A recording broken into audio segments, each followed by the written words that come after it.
Woo! We're live. Ow, my arm. Hi. Forgot I can't lift my arm because my tattoo's doing it. Oh. Yes, no, shouldn't have done that. Nope. Hello, everybody. Welcome to some reading and chill productivity sprints. Thank you for joining us. My name's Steph. Hello. Welcome. That's Sylla. Hi. She's amazing. Go follow her if you're not already. We say this every time. Yes. So I guess we're going to be chilling today and being productive, reading, doing things. Yes. Being responsible. Yeah. Which is gross. Now, if you say that I have to be responsible, I'd have to read Wind and Truth. Oh, not that kind of responsible. Not that kind of. I'm still chilling at 416 pages, and by chilling I mean I am very mad that it's just 31%. Like I am 31. I'm 33% into this book. No, actually now it's 45%. But 45% for this book translates to 208 pages. Yeah. That's this is a normal amount of pages. Yeah. Yes. Also, look, it's so pretty. Pretty. Yeah. It's so pretty. Ooh. I love it. Is that what you're going to be reading today first? Probably, yes. Nice. Because like it has a few separate parts, and the next part is in, I think, like 120 pages, if I remember correctly. Mm-hmm. Yeah, 120 pages, give or take, a bit less than that, 110 kind of, so over here. And I kind of want to finish the part today, because then I'll be way on my way to finish it, and I'll be happy. Nice. Yay. Also very good, you know? Like, if anyone wants to read Black authors, that's fun. That way. Yes, this. It's the series is called The Nameless Republic, and this is book 2. So yes. Lovely. We'd love to see it. Yay. We do. I'm gonna be finishing Defectors. Which I'm so excited about. I have like less than 10% left, I think. Maybe like 8% or something like that. So I'm definitely finishing it.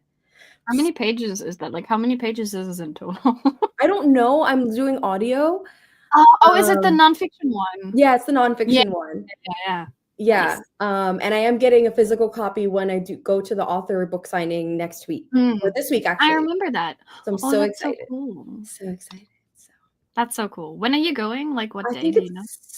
Is it Wednesday? What's today? Today's 2nd, 3rd, 4th, 5th. I think it's Wednesday. Nice. Yeah. That's exciting. I love that for you. And then I'm going to start Hong Kong probably in like a week or so. How is it? Is it good? It's so good. Like, it's, I think in levels of like engagement with characters, but also topics, it's kind of actually squarely in between the vegetarian and human acts. Oh, interesting. Because it's both about a massacre that happened on Jeju Island in the 1940s, if I remember correctly. So we have that aspect, which also gets like reiterated in Human Acts. But it's also mostly about this woman who decides that she's going to go to Jeju Island because her friend, who usually lives on Jeju Island, is currently in the hospital and asked her to look after her bird. And so we follow this woman through a journey on Jeju Island to that house while she thinks about things that have happened in her life and things about things that her friend's mom has told her friend and everything like that, which then in turn is connected to that massacre. And so it has the like philosophical almost musing of the vegetarian, but it has this like real life atrocities that have never been fully worked through by survivors of human acts, and it's actually so good. Like, it's not punch in the face sad like Human Acts was. I'm not going to be bawling into my coffee like I was the last time, you mean? At least not in the first 30%. I have no idea what happens after that. I am 30% in, but it's very melancholy. It's very moving in a way, but it's not as brutal to your emotions as Human Acts is. Yet, I trust this woman to whip out everything, but you know, for now, we're still okay. But it sounds like Hong Kong is doing what Hong Kong does best. Yes, absolutely. It's so good. Like, my thought process is, I like I said, I want to finish this part in this one, and then I have a few options left for the rest of the stuff that I could be doing, which is I could read We Do Not Part. Mm-hmm. That's the good choice. Love it. I could read this fucker. Mm. It's so heavy. I did that on purpose. Or I could do some writing, either creative or for uni, because we do have a deadline coming up as well, but my brain has not yet registered the deadline. So. Mm-hmm. Okay. That's good. Those are good options. Right? Those are good Right? options. Yeah, I think so. But I think I'm going to start with this one just because I have it here right now. Yeah. And it might bring you some joy. So I think Yes, it will. I love the characters in this one. It's really, really good. Like, so the setting itself is West African inspired, if I remember correctly, because the author is from Nigeria. Mm-hmm. And in the first book, we were mostly following Danso, Asheme, and Lilong. Danso is a young man who is I think they're called Jaji, which is basically like a storyteller / historian in one, like that kind of situation. So he has to, Jali. It's not Jaji, it's Jali. He's a Jali. Mm-hmm. And he is tasked with remembering stories that also have to do with history, of course. Mm-hmm. And he is studying for that. He's a novitiate. And Asheme is his intended. Mm-hmm. She's a very complex character, and I do love her very much. Is she fucked up? Yes. And Lilong is from, as the people in the Basai region call it, the Nameless Isles. They have a name. That's a whole thing that we talk about. They do in fact have a name, those islands. It's just that the Basai Empire doesn't care, because why should they? Mm-hmm. And it talks like a whole lot about misinformation and how misinformation gets reinforced by storytelling, Mm-hmm. and by what people are allowed to study and what languages they are allowed to study in. And we're currently in I think they're called desert lands, and the Savannah Belt, as they call it. And the Savannah Belt is only accessible through a pass in the mountains. And Basai has been controlling this pass for like the last centuries or something. Mm-hmm. And they don't really let a whole lot of people out there. And so the Savannah Belt is very influenced by Basai, as in it is, technically belonging to the Empire, and it is oppressed by the Empire in a way. But not a lot of things actually have cultural exchange happening there, because Basai is very much only a certain type of people can live in Basai, and they can call themselves Basai. And everyone else is a dirty no good coming from a different country, and how dare they come into our country? Mm-hmm. Doesn't that sound familiar? And it's so incredibly well done. Like, Lilong, as I said, is from those islands. I think they're called Inyong, if I remember correctly. And the way that she's presented on these pages is so refreshing, because she is angry. Mm-hmm. And the book says that she's right in being angry. Good. Like, she's super angry because her people know of a magic that a lot of the mainland has forgotten. And a lot of the mainland has also conveniently forgotten that they used to fight the people from the islands for that magic. Mm-hmm. Oops. And at some point, Danso essentially discovers part of that magic that Lilong's people haven't been able to use for a long time. And Lilong gets so fucking mad at him. And it's just like, no, like, I'm not going to give you the magic that my people have controlled and protected for centuries. Mm-hmm. You're not going to get this. What the fuck is wrong with you? Mm-hmm. Mm-hmm. And it's so well done, especially with Danso, because Danso is a character. He's a nice person. He's a really, really nice person. I really like him as a character. But the way that the book works with him is basically by saying, yes, he's a nice person. He is also privileged. Mm-hmm. And on the other hand, he's also not so privileged, because he's a shachi, which basically means mixed skin. Mm-hmm. Because all of the Basai people have very, very dark skin. They're called close to humus, which is, rich earth, Mother Earth. And so they are special, super special in Basa. And everyone who is not of that skin complexion is lower than. And shachi, obviously, well, not all of them, but like a lot of shachi present differently because they have different skin types and different skin colors. And that is also what's happening to danso. But what I really like about this book is it's interrogating this divide between, yes, you are discriminated against in the country that you currently live in, aka Basa, aka the mainland, but you're still Basai. Right. You still have all those prejudices that Basa has instilled in you, and you to get rid of them when you work with people who are not Basai. And it's so well done. I think you would really enjoy these books. It sounds like I would really like it. So that character, they need to work through their implicit biases. Yes. And like it's not the main plot point, but it's rehashed over and over again, I think. And what I like about it as well is there's not really like a solution presented. It's just that there's continuous conversations about this and that there's continuous perspectives from other people. Because yes, in the first book, for example, it's mainly Lilong, Danso, and Ishime, but there's also Zak, who works for Danso, who is a desert lander. So who is even more discriminated against in comparison to Danso, but who also has this like incredibly toxic relationship with Basa because he's like, well, Basa is my homeland.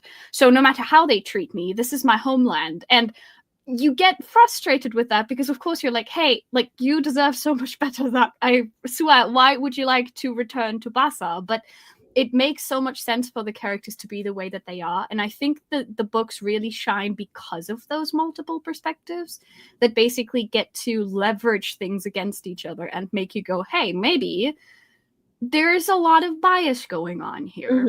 And I really, really enjoy that about these books. Nice. That sounds really good. Right?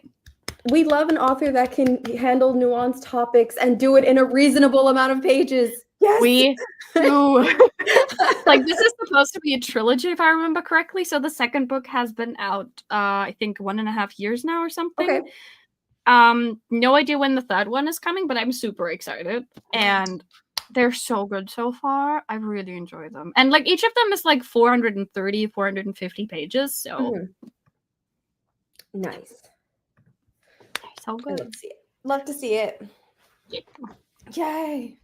Cool. Yeah. Oh man. That sounds fun.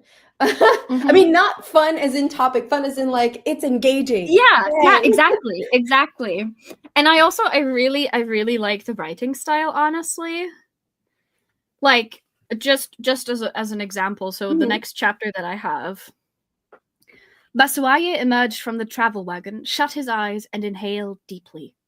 With this came the smells and sounds of 15th, all of which he could still recognize despite being away for so many moon cycles. Afterwork sweat and roadside urine, beans and rice fried in palm oil, call and response music accompanied by foot stomps and hand claps. I really enjoy these books. They're so good. Love it. Yay! Success! Yay. Yeah, speaking of good time, so okay, I'm almost done with Defectors, and I'm in this. I realize that I tend to rate nonfiction very highly.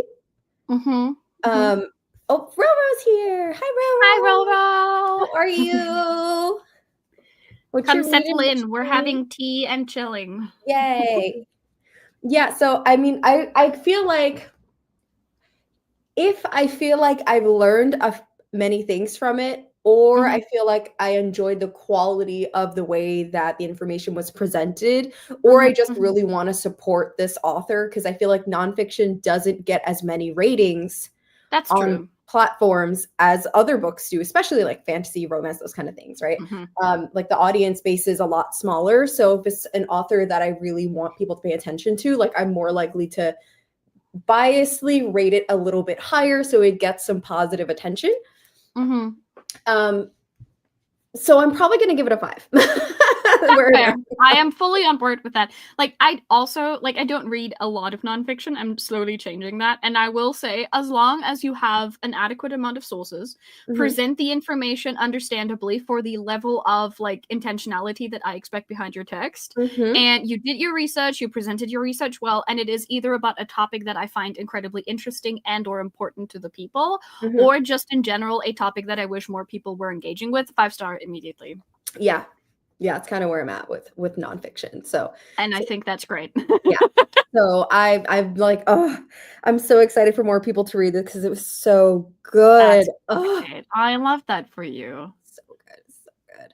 I'm debating doing a live show for it. Like the fiction one, I plan on doing live shows more regularly. And then also, if you want to join any of the live shows too, if you feel really like you're feeling it, like I'm open it, because I know I have so many reviewing friends, and I'm like, I want to talk about it. Everyone needs to converse with me. Yes, we need to talk about it. So the fictions are definitely going to get live shows. The nonfictions, I'm debating, like, if someone wants to join me, they can. But if it's maybe just a live where I'm just like live reviewing it, maybe that'll be a thing. I haven't really decided yet. So that's fair. That's fair. Yeah, because I know that the nonfictions might be likely to get a little less engagement, but I still feel like we need to talk about it. So that's fair. Yeah. I'm just looking through all the nonfiction that I've read in my life, and honestly, I haven't rated all of them anyway, but most of the ones I have rated, I've also given 5 stars. I think one of the few, hold on. Where is it? I know it's up here. Oh, there we go. I think one of the only ones that I've rated somewhat badly is this one. It's Gothic Science, The Era of Ingenuity and the Making of Frankenstein by Joel Levi. Okay. I have worked with this extensively because I partially use this for my thesis, because it basically talks about like all of the different scientific topics that were alive during Frankenstein's era, like Frankenstein's creation as a book itself. Like the first chapter, for example, is called Chemical Revolution, which basically talks about all the different aspects of chemistry and like how alchemy merged into chemistry. Like technically it's interesting. The only problem I have with it is atrocious in source citing. Like it is even worse of a like popular fiction as a nonfiction book, popular science book, than a lot of the other ones I've read. Like I also have this one by Philip Ball, which is called Unnatural, the Heretical Idea of Making People, which is kind of like, it falls into a similar vein that I had for the other book, Unwieldy Creatures, that I talked about, with the whole like how people are created. And this one has adequate source citing. Yay, we'd love to see it. So like, let's just see that.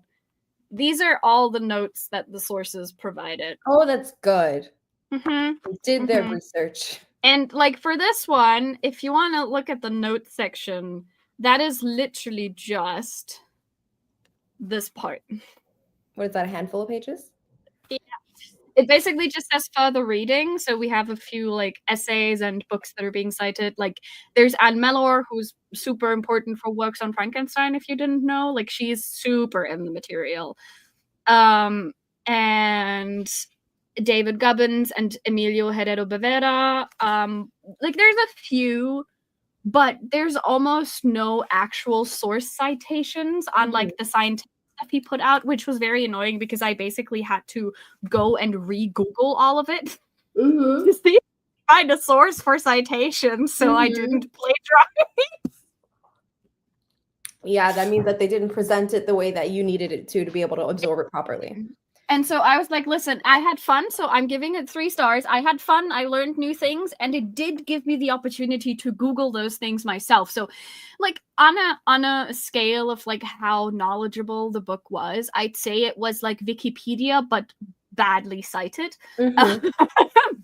So mind you, to anyone and everyone who will hear this, I think Wikipedia is great, actually. Like every single teacher who says you shouldn't use Wikipedia is not telling you how to use Wikipedia, because the way you use Wikipedia is you go onto the page of whatever it is you're looking for and you scroll down to the sources. Look at the sources, yes. And then you're good. Wikipedia is great to get a general understanding of the topic and then to see where you can look up the topic. This book, Gothic Science, was incredibly entertaining and taught me about the guy who thought he could capture lightning in a bottle and then died. Shocker. I wonder how that happened. I don't know. I would never. It also told me about the fact that like kind of during the era of Frankenstein's creation, they started experimenting with reanimating people, as in when they drowned, for example. And one of the methods that they thought about was to blow smoke up their asses. I don't know why, but they did that. Okay. That was the thing that happened. They legitimately, like, I think it was in the 1760s or something, they started a league of resurrectionists, as they called themselves, which was entirely focused on how to properly reanimate people who had fallen to their deaths and or drowned in the Thames, because apparently that happened a lot. And Wow. they had an entire league of people to research that. Wow. That's probably the most thing I've heard happen all day. Like, the book is really funny if you want to have some fun facts about Victorian science. For that, it's fantastic. As a work to cite for your bachelor's thesis, Not maybe necessarily. not. Not necessarily. No. Let's see. Rover says, I'm reading No Perfect Places by Stephen Salvatore. It's a grief YA book about a twin brother and sister relationship dissolves because of their father's death in prison. Oh. Oh, that sounds really heavy. Are you liking it so far? Tell us. They found out they have a half older brother after he died. The author is Okay. non-binary. Okay. Oh, hold on. The plot is thickening. Wikipedia is one of the few valuable sources online. Yeah, he wants to end everything. It's so silly. It's ridiculous. It's bonkers. This man needs to, I don't know, we need to do something. Yeah. Preferably Like shut him every on time we fire. say his name, do we give him $1? So what if we don't say his name? So true. That man. That man. Gross. Okay. No, but generally speaking, I think it's so important to repeat to people that the reason a lot of people might say that Wikipedia is not a great source is either because they're uninformed, but more often than not, it's because they're not teaching you how to use it properly. Mhm. Because I understand not wanting direct citations from Wikipedia. That's cool. I'm completely fine with that. But Wikipedia is so great for secondary sources. Like, the amount of times Wikipedia has saved my goddamn ass. Mhm. You got to know how to look for primary and secondary sources. Yes. And Wikipedia is a great way to go for anyone who didn't know yet. Mhm. And now we know. Yay! Yay. Cool beans. Okay, so it looks like we've got some friends coming in, popping in and out. I don't know how long we're going to be here. We're just going to be here chilling and doing stuff, or we're just getting started, hanging out. We're hanging out until we don't Yes. want to hang out anymore. Hello, how are you Hi! today? I'm Yay, so glad you work. finished work. We love that. Yay. Yay for finishing work. So true. Yay. Okay, cool. So, should we get started sprinting in a sec? Our first sprint? I think so, yeah. I mean, if people still want to join, they'll just join during a sprint. Yeah. I think that's fine, right? Totally fine. We're just chilling. Okay, so let's see what options. Oh, ads. No, go away, ads. Okay.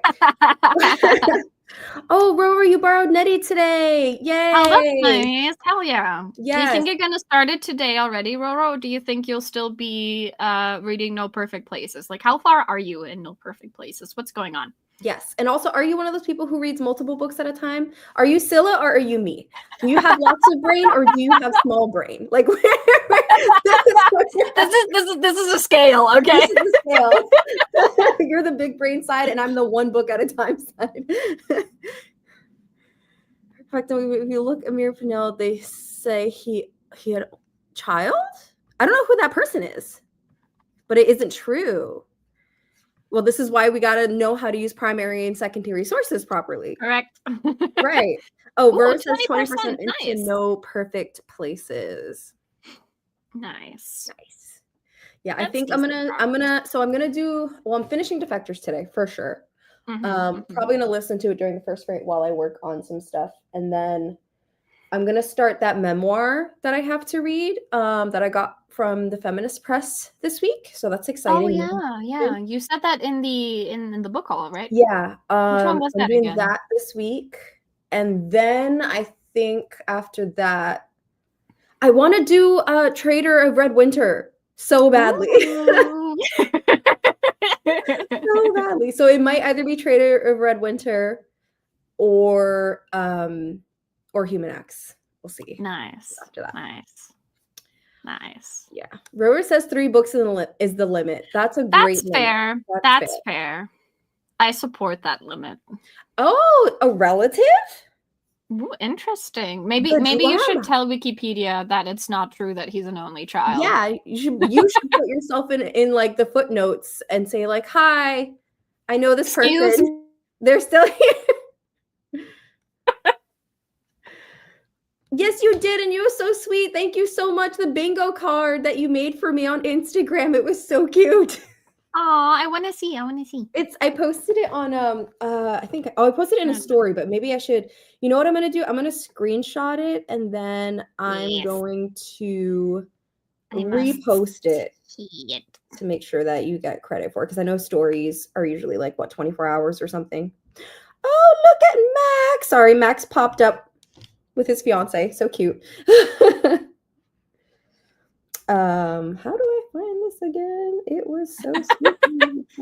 I think it should be somewhere in like a story history or something. Maybe. Or I don't know. I know how to work Instagram. Are you sure? I do. Oh, here it is. I found Got it? Wait. View post. There it is. It was super cute. Yeah. I was like, it looks a bit like sticky notes. Is it sticky notes? Yeah, I'll share it with you. It's like they put one for I guess they've been doing this for a while for different like booktubers, and then the bingo cards are based off of what that booktuber likes for, which was super cute. And the other booktubers in here are awesome as well. Like, good choices. That's really cute. I love it. Canva's great. Canva is such a it looks like I love the aesthetic because it really looks like it's sticky notes that are just sticking there, and I really love that. Yeah, it's super cute. Yeah, it's so pretty. Also, green is a very nice color. It is a nice color. It's a good choice. Okay, so what do we want to do for sprints? We have options. Ooh. Let's see, our races. Where do I go for races again? Countdown, metronome, chess timer? No, we're not playing chess. No, I don't think so. At least I'd remember signing up to chess with you. Okay. We have dragons. Ooh. We have, trying to see what are some things that we haven't done before. We have butterflies. Aww. We have, that's a slight skipping topic. It is. There's moose. Moose is singular and plural, right? Moose. Yeah. It's moose. We have hedgehogs, farm animals. My page just timed out. It's fine. I'm reloading. Okay, there we go. Sharks. Ooh. Camels. Toys. Okay. Oh, we have a vote for dragons. Agree with dragons. Maybe we could do dragons first and then sharks. Sure. Let's do it. Okay, dragon timer. And how much time feels good for the first one? Maybe 30 minutes to get started, to get into the groove. Sure thing. You got it. Going full screen, 30 minutes for the first sprint. Woohoo. Woo! Look how cute they are. Oh my God. Let me share. Dragon. Please, I need to see. Loading. Here we go. Aww. They're so cute. Oh, your babies. Oh, they're adorable. Place your bets for your dragon. I think I'm gonna say 2 because he's purple and he also looks disheveled, and I relate to him. Like, look at him. He looks like he has a few hairs. I know that it's horns or something, but it looks like he has a few hairs sticking out. Like, I woke up like this. Like a single hair. Listen, he's been through a few things, and that's okay. Cute. I love it. Got to vote for 4. I think I'm gonna go number 1. Number 1's a cutie pie with little freckles. I was torn between 1 and 2 because green and purple is the vibe. Okay. Are we ready? Yes, let's go. Let's go. Go. Oh, they're like half running, half Oh, flying. I love Doing a little hop, them. skip, jump. Okay, guys, happy sprinting. Let's go.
5, 4, 3, 2, 1. Hey, we did it. Woo! Ooh, look at that happy dance. You could do a little baby. I love that the others just sat down. They're just like, all okay, right. we're taking that break here. They're just over here like the race is over. Goodbye. We've done our part. Goodbye. I understand. Yay. Okay, How did you do? I did good. I was listening to my audiobook while I was working on a painting. So how much did I read? Hold on. I want to give you a number. Which I wasn't at 8%. I was actually at 12%. So I lied apparently earlier. But now I'm at 6% left. So nice. Okay. Yeah. And then I'm almost done with this painting. So I've got this that I've been finishing. Ooh, fancy. Now. And then you might have seen me setting things on fire. If you did, sorry. But I used a lighter to set this part on fire a little bit because I paint the sage that I had painted a while ago. Is gonna go. I trust you. I trust you. Yeah, if you set things on fire, it's probably on purpose. Yeah, fire's on purpose. So I burned it so it looks like the sage burned it. I love that. That's so cool. Thanks. How did you do? I am now on page. I finished page 261. So I have about 60 pages left before the part is over, which is nice. Nice. Also, there's now a revolution in the city. Things are happening. Yeah. I'm just over here like, hold on. Like at first we were talking about people traveling, and now there's people setting something on fire. I wasn't exactly prepared for that. Also, I'm looking for a very specific quote that I adored, and I think you need to hear it. So hold on. That is not. Oh, there we go. Okay, so Basuaye is so Basuaye in the first book was a revolutionary, but kind of only in name. Like one of those revolutionaries who's very quick to make a deal with the people in power if he wants to get something specific. And he's currently talking to a new faction of revolutionaries that have started. And things are going great. Not for him, at least. Okay. And then we have this quote, which is fucking fire. Yes, but Basuaye breathed deeply, calmed himself. You do not want to start a war with Basa. No, we do not, said Ifiat. We want to start a funeral for the Empire. Fire! Let's go! And then, okay, you know, like, this is a very, very, very tiny spoiler, but he dies. They kill him. But this monologue at the end from Ifiat, she has problems. She has issues, but also, girl, okay. Then Ifiat turned to him, sidling up to where he was pinned. He could only see her out of what was left of his peripheral vision, fading as fast as his heart. She leaned in close so that her breath was like a flame in his ear. As I said, Ifiat whispered, we do not speak to ears unworthy. But if you must give the Emperor a message when she joins you in the skies, tell her this. We want her to know that this is what the Nameless faction did. Woo! Oh, so good. I love it. Like I'm worried where this is heading. I will say that this is something that I appreciate so much about this book, right? So another thing that you need to know about the way that the countries build up, we have a protectorate of the people of Wudan. Wudan people are often, as Basa calls them, shachi, so mixed people, right? So in order to be Wudan, you don't necessarily have like a state that you're aligned to, but rather an identity that you're aligned to. And in the previous book, Wudan, the protectorate, kind of got destroyed in a way. It is what it is. And the people are currently residing in Basa itself. And we met a character in the last book. She's an old woman, and I love her. Her name is Biamwense. She's my favorite grandma. She's so slay. And Byamunse has a lot of problems with Basa, obviously, because she's like, listen, like, they're not really great for my people, etc., etc. And in this book, she meets two boys again that she had kind of like taken in Wudan. She loves them. It's so adorable when she meets them again. I was very happy about that. If they are now dead, I will be very mad at Iphiad specifically. But basically, Byamunse meets them again in Basa. And the very first thing she does when she meets them is like saying, I want to go home with you. Let's return to Wudan. And they're both like, but that's a prison. And she's like, yeah, but isn't this also a prison? Like, you're currently being imprisoned by Basa. And they're like, yeah, but like Wudan is the exact same. Oh. It's a protectorate behind a fence installed by Basa. And what I really like about the approach afterwards, because they tell her that they're working with the Nameless faction, so with Iphiat, who wants to blow up the empire. What I really like about how we deal with this is that Byamunse basically says she fully understands this, but also she's not sure if employing the most vulnerable population of Basa is the way to go, because those people are the ones who will feel the wrath of the empire the most intensely. Yeah, and I think that's such a good way to have that conversation, because the book is not telling you that Iphiat is right or wrong. The book is presenting different people, including Iphiat later on, to you that have perspectives on things, and then makes you go, okay, so like, what do you think? Right. There's like so many Byamunse, possibilities, but each of them have their own consequences. Exactly. Like Byamunse, for example, is like, you know, she does not like Basa whatsoever. And she does want to stand up for what is right for her people, essentially. But on the other hand, she's an old woman and she has seen what Basa can do. She's grown up in a protectorate that was basically a fence around her people, patrolled by the Empire. So she's over here going, hey, if we poke the bear, we do have to be ready for what the bear will do. And I don't like the fact that the Nameless faction seems to predominantly take people from very low castes in Basa, because I'm very worried what will happen to those people. And that's such a good approach to, like, violent revolutions, in my opinion, because it's so nuanced. Like, you understand where Iphiat is coming from. You understand where the people with Iphiat are coming from. Like, for example, they killed Basuare because they were basically like, you're a traitor to the revolution. Like, you tell us that we are at peace, but the fact is we're in a prison, and Basa is not welcoming us, so that kind of sucks.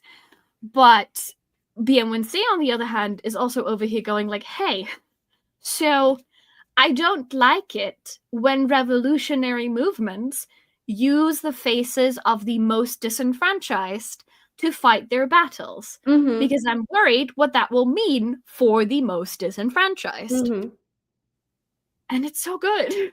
I mean, you sold me on it already, Sylla. What I'm hearing is I need to add it to my wish list. So that's what I'm going to do during the next. You sold it to me. Like, it deals with these topics so well, and I'm also so amazed because it doesn't feel like the book is trying too much, which I was a bit worried about, because we have Danso and his people traveling to the Isles, and we also have whatever the hell is going on in Basa right now. They blew something up. They blew something up. Revolution is revolutioning. Oh yeah. Like, nice. The second to last chapter that I finished ended with the sentence, so on the 26th day of the 6th moon cycle in the 2nd season of the Red Emperor, Iphiat set off the biggest explosion Basa had ever seen. I love that. Well, that answers Marissa's question of what are you reading? Yes. Nice. Yeah, so I mean, to answer the same question, I'm listening to Defectors, which is the nonfiction pick for February for the Annotation Station Book Club. So really good. I'm definitely giving it 5 stars. I'm almost done with it. Can't wait to talk about it. So, Peter, hi. How are you today? Painting reminded me of the error screen of it. Yes. Okay. Yes. So now I get to nerd out. Hold on. Go. Okay. So when I did my grad thesis and I got my master's in art, I wrote my thesis on bodies of color in white establishments, more specifically arts-based institutions, and what it means as an artist to create with bodily autonomy in white institutions, and what responsibility those institutions have as institutions that claim to be promoting of the arts, but knowing that art is a product of culture. How do you protect culture in order to accurately represent it within those institutions? So I made a lot of work that like kind of crosses between identity and technology.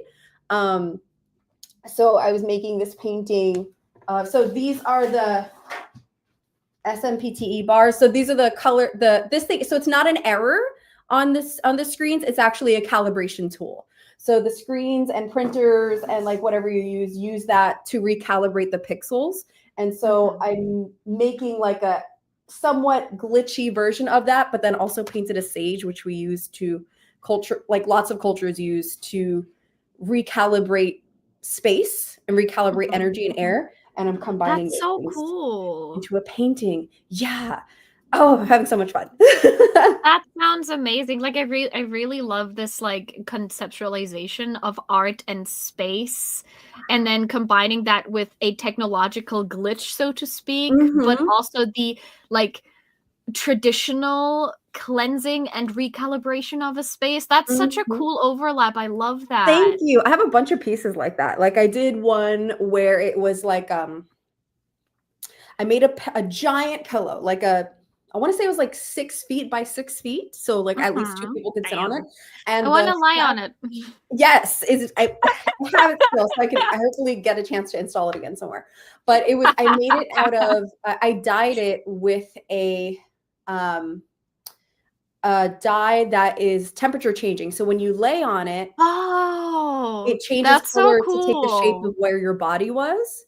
Oh, that's so cool. So when people would lay there and they would move, there would be this temporary change physically in space of a body was present. Yeah, a body in art. Body in art, yeah. And then the technological part of it, because I always like incorporating technology in some way, like sometimes literally, sometimes conceptually. But around the pillow or the blanket were 2 to 3 speakers, and each one was playing white noise, brown noise, and pink noise, which is just like at different frequencies. So depending on which side of the blanket you're on, you would hear a different frequency, and people would kind of move to calibrate themselves on the blanket to where they're more comfortable. Yeah, I was about to say, so they basically move towards the place or the sound in this case that makes them feel most at ease. And that's partially what kind of like directs the movement, right? Yes. That's so cool. Yeah, I love that. It reminds me, like, in the absolute best way, it reminds me of glitch feminism. Yes. Oh, that was my thesis book. That was one of my primary sources. I love glitch feminism. Thank you, Peter. I'm trying. Thank you. I tried so hard. I love academia. I need to go back and re-edit my thesis so I can print it into a proper book, because it is bound and it's in the resource library at my university, but I need to make a better version.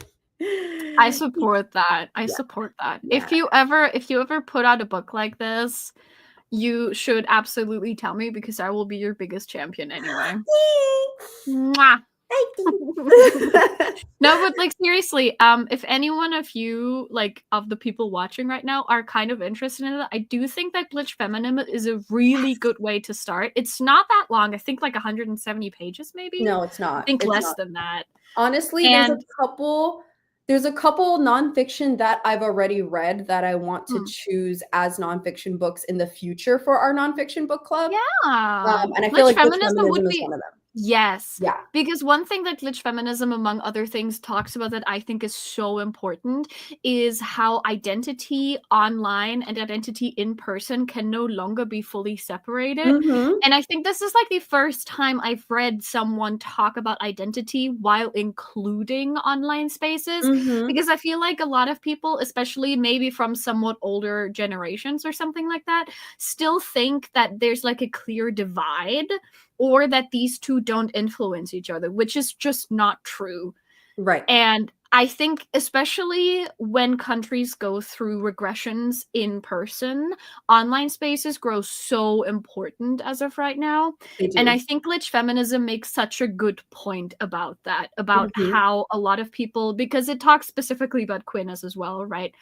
About how a lot of people are only queer out and about and loud in online spaces because that Mhm. is the only way they can actually unfold their identity, but that doesn't mean that they're not queer, right? Yeah, And I think that's such a cool thing to talk it's about. so So cool. it's really, really good. 10 of 10 recommend. We're just gonna read it at some point this year. I'm just like, I want to talk about Nice. it. So good. Okay. And also Lily's reading The Surrogate by Frida McFadden today. Yay. Ooh, I've heard the name Frida McFadden. Me too. Does I've she heard it write like floating around. crime novels, thrillers, something Yeah. like that, I think? I'm not sure. I Burrow don't says, know. I put a hold on Libby, Aunt Tigris by Emily Wu Shanqing. I don't know if I said that correctly. I'm sorry if I didn't. Out on March 18th. It's a Chinese and first national inspired urban fantasy set in Canada. Ooh, that sounds like fun. Yeah. That sounds like fun. Katie. Hi, Katie. Hi, Katie. We're good. How are you? Peter says, I've not had my thesis bound, but I want it bound. Maybe I'll just get both of my bound when I do my second. Yes. I support this. Do it. I support this. Do it and then tell me where I can get a copy.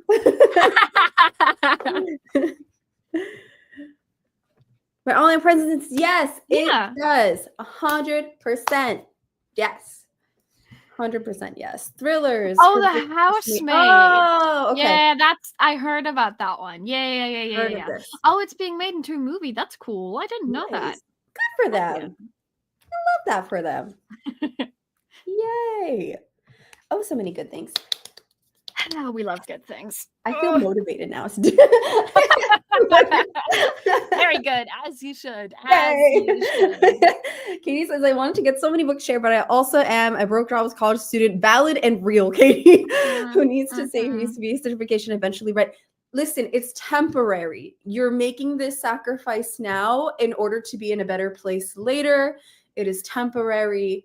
Remember that. There will come a time where one day you'll be like, well, I have money for books. Trust me, this is happening to me right now. This is the first time I've had a job that like pays well, because before that, if you don't know, in Germany, you can be insured under your parents' name. But if you do that, you have to remain under a certain amount of income per month, which used to be 450 euros. Mm-hmm. Right now, I think it's 520 or something like that. Mm-hmm. And so up until I got my own insurance, which was last year, I had to remain under those 450 to 520 a month. Mm-hmm. And right now I have a job that pays me like 1,000. Mm-hmm. And that jump felt insane. Yeah. It's I remember when I got my first job and got my first adult paycheck, I think I cried. I was like, this is what it's like. And then the bills came, but that's neither here nor there. Listen, that's not talking about Katie's doing okay. Good. It's so hard to get rent everywhere, okay? Yeah. Oh, I can just send you a link to my first one. I wrote about the evolution of warrior women in space opera.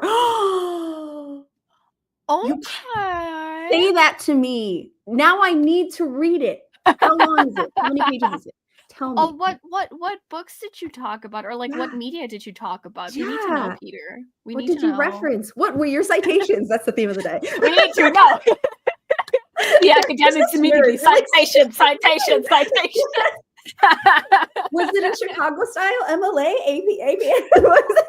Okay, but Chicago style can go fuck itself. All right, I hate it. Listen, when I tell you I had never written in Chicago style until I went to grad school, and my uni professor was like, we only write Chicago style here. I was what? I would kill myself. My God. Writing an entire book in Chicago style was wild. Oh, I'm so sorry. Wild. Same difference. It's still bad. And it is still a lot of money.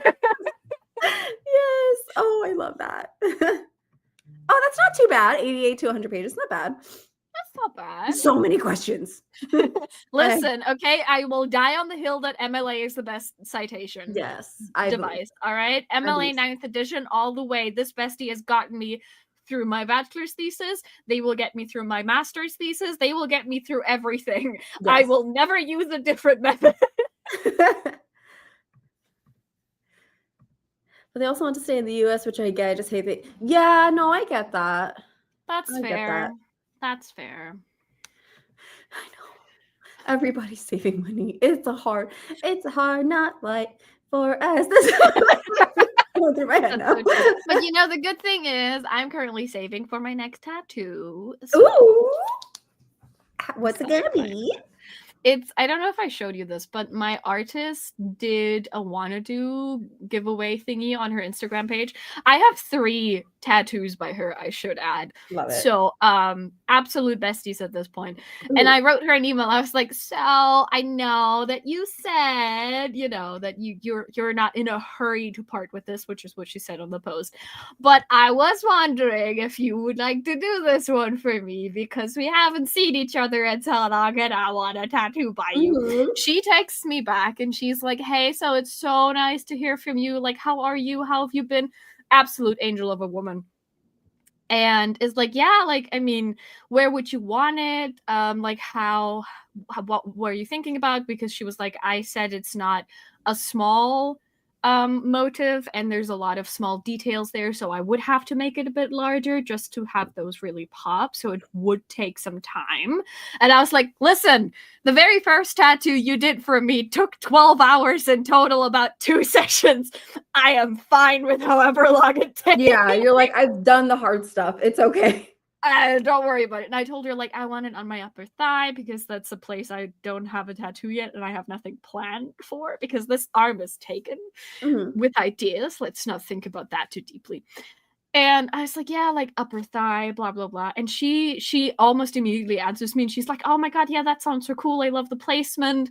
And I think it'll take about 5 to 5.5 hours for like 2 sessions, every session about that long, partly because that space is also just a little bit hard to tattoo on for too long because it tends to be a bit more tender than, for example, up here or something like that. Which I trust her judgment, you know, no questions asked. So you're doing down here? I'm doing on my upper thigh. Oh, upper thighs. Okay. Yeah. Oh, yeah. But get this. She's absolutely, I love her. I love this woman so much. She's like, yeah, like it would take about 5 to 5.5 hours. But because I love you, I would only let you pay. I would be willing to knock off an hour after we get past the 4-hour mark. Oh, she's so sweet. And I was over here like, I'm sorry. Have I told you that I would die for you? Oh, I love that. Support your local artists. That's so She's sweet. so sweet. I adore her. Like, she legitimately told me, like, I really want to tattoo you again, so I'd be knocking off an hour off your payment. And I'm like, oh, like my wallet fully appreciates it, but honestly, at some point in my life when I have saved up enough, I will pay you back because that's so sweet. Like, she takes about 200 an hour, I think, which is fully acceptable. Yeah, the quality of work makes you happy. Yeah, absolutely. That's reasonable. Absolutely. Like, yeah. I mean, I don't know if I can show her properly, but let's unpack the one that I have. That was my first one, actually. Are we sharing tattoos now? Here she is. Oh, cute. It's pretty. That's the I think you showed me this one before. Yes. She's my little sea dragon. Yeah. I love her. Tattoo tour. Tattoo tour. I mean, my other one is over here. Hold on. I can't see. Is that dragon? Yes. Oh, very cute. hard to show. It's a little dragon. Dragon. We love small business. Yes. Yes. She's amazing. She's so sweet. Yes. Like, I did, you know, small trigger warning, but for self-harm, but partially I wanted to do this tattoo because I have a few self-harm scars. And my idea was basically, if people are staring at my arm, they might as well stare for something cool. Right. And or something that you want to look at that makes you happy. Exactly. Something that I want to look at and something that I don't want to destroy should I ever have the urge to self-harm again. So, you know, lots of reasons in there. Yes. But I told her, I was like, listen, partially I want this because I want people to look at something that I did on purpose and not because my brain was very loopy. Mm-hmm. And this woman looks at me and like takes my hand and goes, whatever makes you most comfortable with a tattoo is a good thing. But I do want you to know that if people stare, let them. Mm-hmm. Because ultimately it's about you and not about them. Yeah. When I tell you I cried. Oh, we love this woman. They give them a hug for me. So important to me. Yes. Oh, I love that. And Peter said, to answer your question from earlier, is writing about TV main case study with Zoe from Firefly, which so many people have told me to watch and I haven't watched. Like we love The Expanse. Steph, So why haven't we watched Firefly? This is a sign for both of us, I think. It is a sign for both of us. Well, first that we both need to finish Expanse, and then that we need to watch Firefly. Listen. Katie says congrats. Debating whether or not to get diagnosed for RDH. I don't know. I guess that's something that you got to do your research on, because I don't know how different countries handle that, but definitely sounds like a priority. And hello, no worries. We've only done one sprint, so we're still early. We're just yapping. We just like yapping. Sorry for everyone's waiting for a sprint. We're just yapping. Sorry about that. Watching Going 17 at the moment. Oh yes, I remember you were watching this last time. I got 178.6 on Raz, but like it wasn't official, just hella peer review. Yeah, so if you feel like you want to get it official and if that would be helpful, do the research on where do you think it is you're going to I relate so hard to the peer-reviewed one, because I always tell people, like, I am neurodivergent in the sense that every single friend of mine who's neurodivergent points at me and goes, something is happening here. I'm pretty sure I've also pointed at you.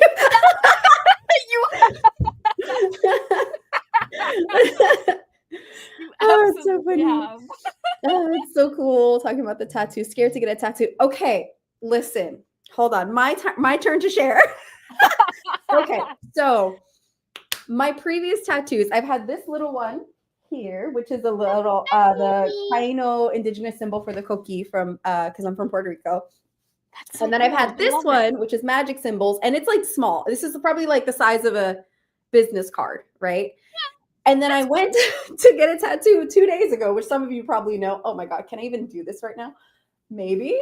I believe in you. I believe in me too. Oh no, I don't. Go. Oh, wait, hold on. I'm gonna have to pull it out of my sleeve. I promise I have a shirt on. Which is this.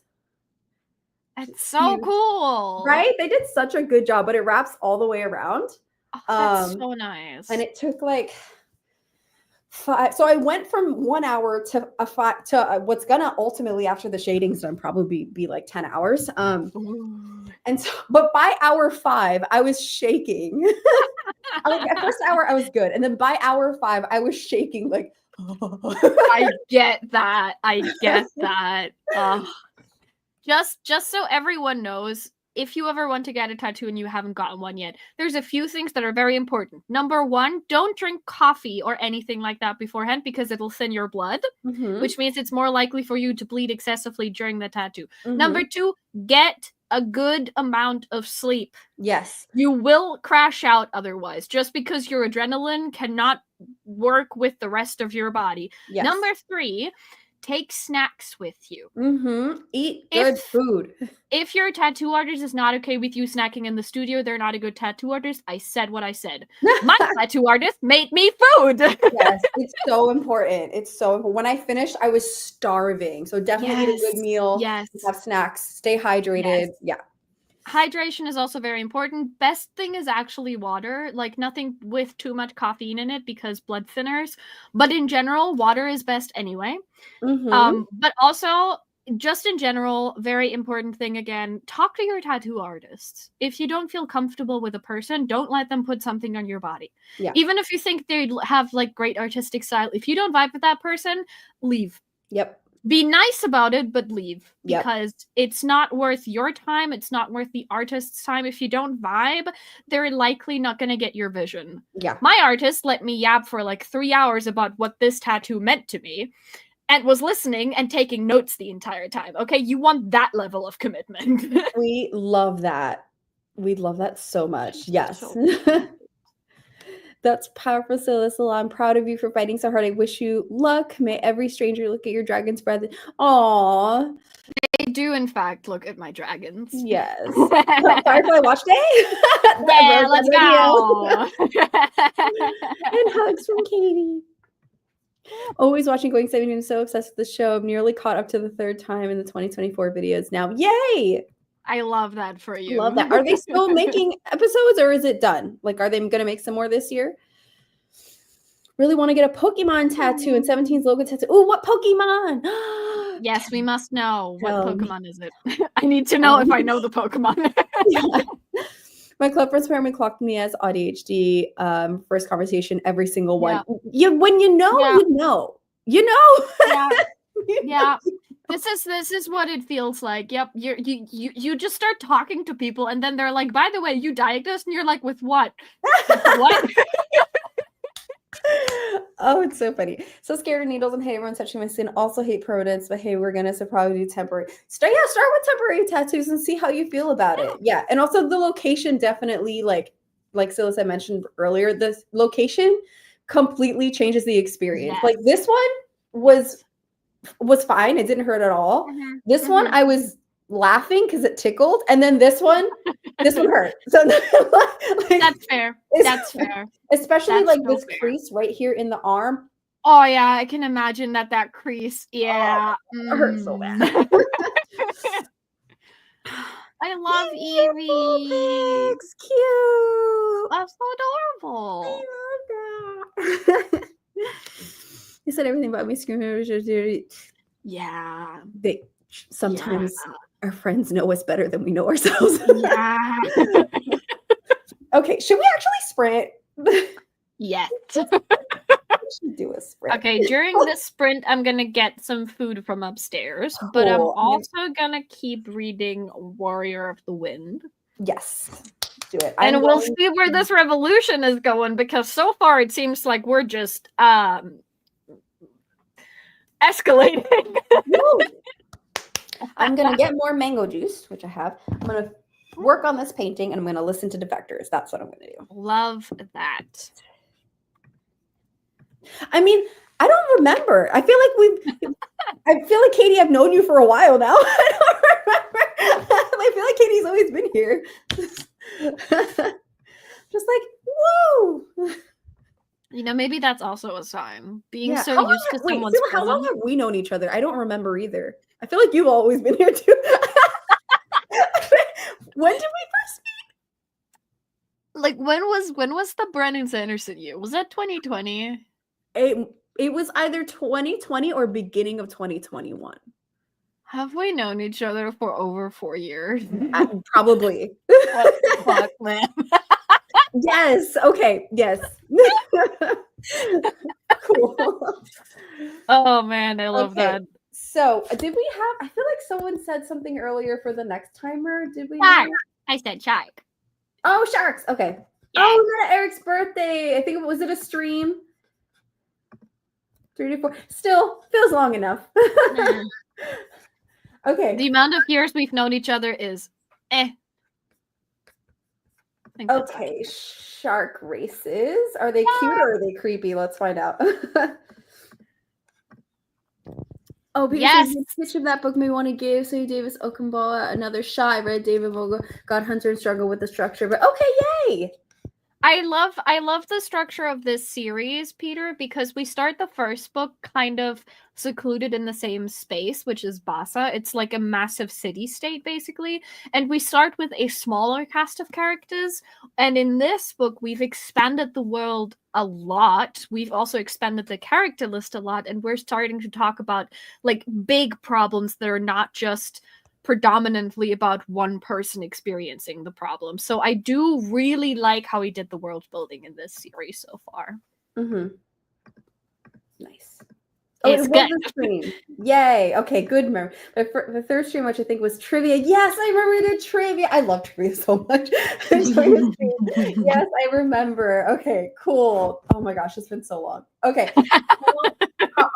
How long do we want to do for this one?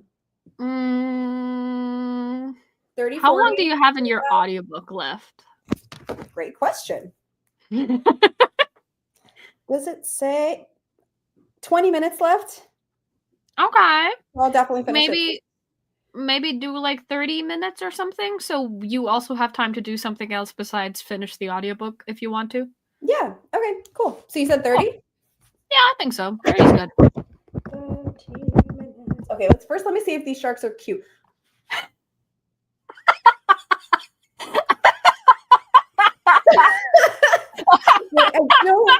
Wait, I'm just gonna show you because I don't know how I feel about this. They're not scary. They're just, you know, they're like somewhere in between uncanny and cute. I think the thing I'm mostly concerned about is their like hinged jaw situation. Why? Wait, okay. Do sharks' jaws, do they not have bottom jaws that open? Is it the top? Like, why is the top? No, it's the bottom that opens. It's the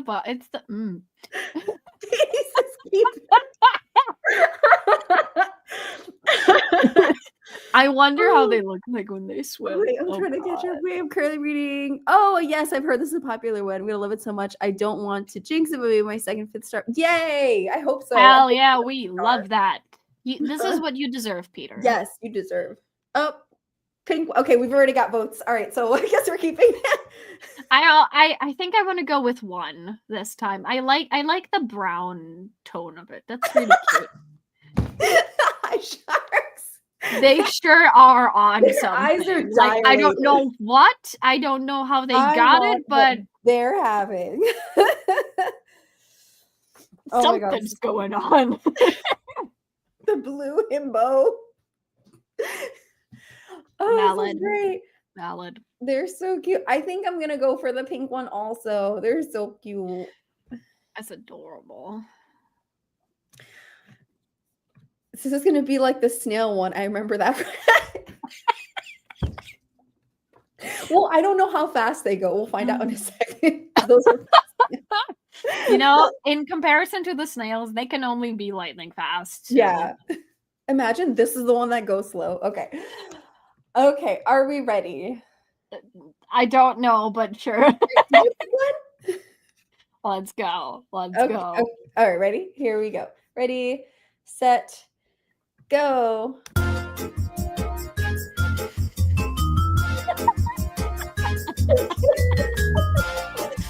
Oh my God, like amazing. Inspector Gadget James Bond music. I don't understand. I love that they're still doing the weird jaw motion. All right. They were like walking instead of Stunning. Okay, let's do it.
5, 4, 3, 2, and 1. Hey, number 2 wins. Oh!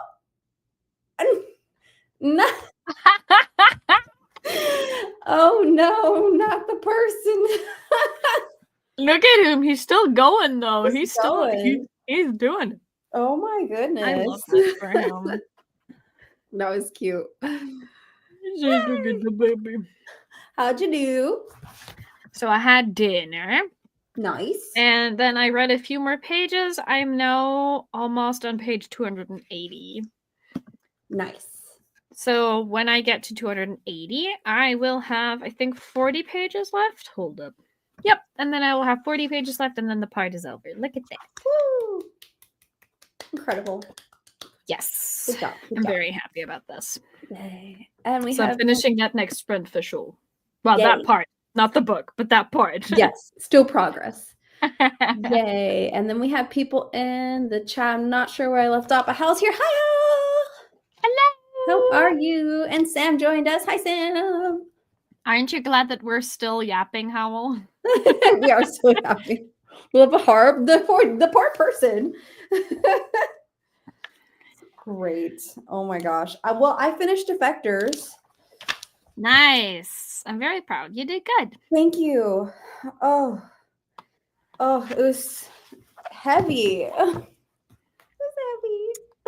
Immediate 5 stars, huh? Yeah, I'm giving it 5 stars. Horror being the shark. Listen, he's just a baby. Just a baby. Watching an episode of Going 17. I have my guinea pig out. Oh, guinea pig! It's a baby. You should finish that sentence, She Steph. peed on me. It's baby pee. Put her back in the I cage. deeply relate to that. When I still had rabbits, we sometimes took them inside, and every single time they were starting to make a mess, I was like, all right, that's enough. Mm-hmm. Like, eat a pellet, make a pellet. Eat a pellet, make a pellet. So cute. I love to leave the house because my house. I had to leave the house because the house was having a house party during the day on Sunday. I mean, but during the day, that's a choice. I don't That's a know. choice. That's a choice. No, I mean, Steph, it's a bad choice. That's what this means. I mean, is it? I feel like it depends. If we're talking like adult partying, that's weird. But if it's like a board game day, then I'm goodbye with that. But then I'd be like, why am I leaving? I'm playing too. That's probably not that. Yeah, I think it was more like a loud occasion, if I'm Adulting. understanding this correctly. Weird. On a Sunday? Well, all right then. We could not relate. The thing we do on a Sunday is we cozy up. Yes, this is what we do on Sunday. Exactly. You Literally. know, as you can see here, that's what we do. That's right. Guinea pig have always been an indoor animal. I don't like the idea of keeping her outside, but sometimes I'll let her out of her cage to get some exercise and stretch her little legs. Little baby legs. We go Bubby. Bubby. What kind of guinea pig do you have, or what color is it? What's their name? We need the baby. I have this affinity because I used to have guinea pigs and hamsters and I've had a lot of pets, but I like to give small things big names. Like that's my shtick. Like I had one dwarf hamster named Godzilla. I had another one named Megatron. I love that. Honestly, I love that. Yeah. And then the guinea pig was Fuzzy Lumpkins, but they were just really fuzzy. So cute. Fuzzy Lumpkins. That's adorable. I love it. Aww. But yeah, and I finished my painting. Whoa. Let's go. Did you put the sage on it already? I did. I stuck it on. Show. It is done. Stunning. Thank you. So it looks like it's being what done. you're saying is you're also done with setting things on fire. Yes. Well, I have a candle going now, so technically no, but That one's more legal. I think candle doesn't count as setting something on fire unless that is your intention. No. And listen, if it were, I never heard anything. So Oh, adult party. Oh no. I'm sorry. and she's annoying too. Oh, I'm no. sorry. Who's that? It's not like adult parties on their own are bad enough as it is. Like, okay, listen, I love some parties. I will go out because there's like a club here in my city that plays rock and metal music, which is the only club that I will ever go to. Fun. Because I'm not the hugest fan of the usual club music TM, aka anything electronic. I have some electronic pieces I like, but like not the garbage that they usually play at clubs, okay? I have standards. I understand. So like every now and then I love doing stuff like that, but like, you know, at the end of the day, I'm just like, all right, that's it. I'm out. Goodbye. Yeah.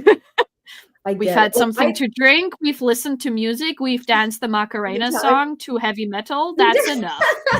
That's enough.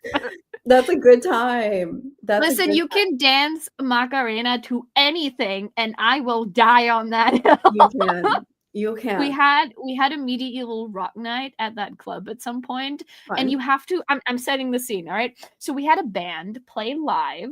They had bagpipes. They had drums.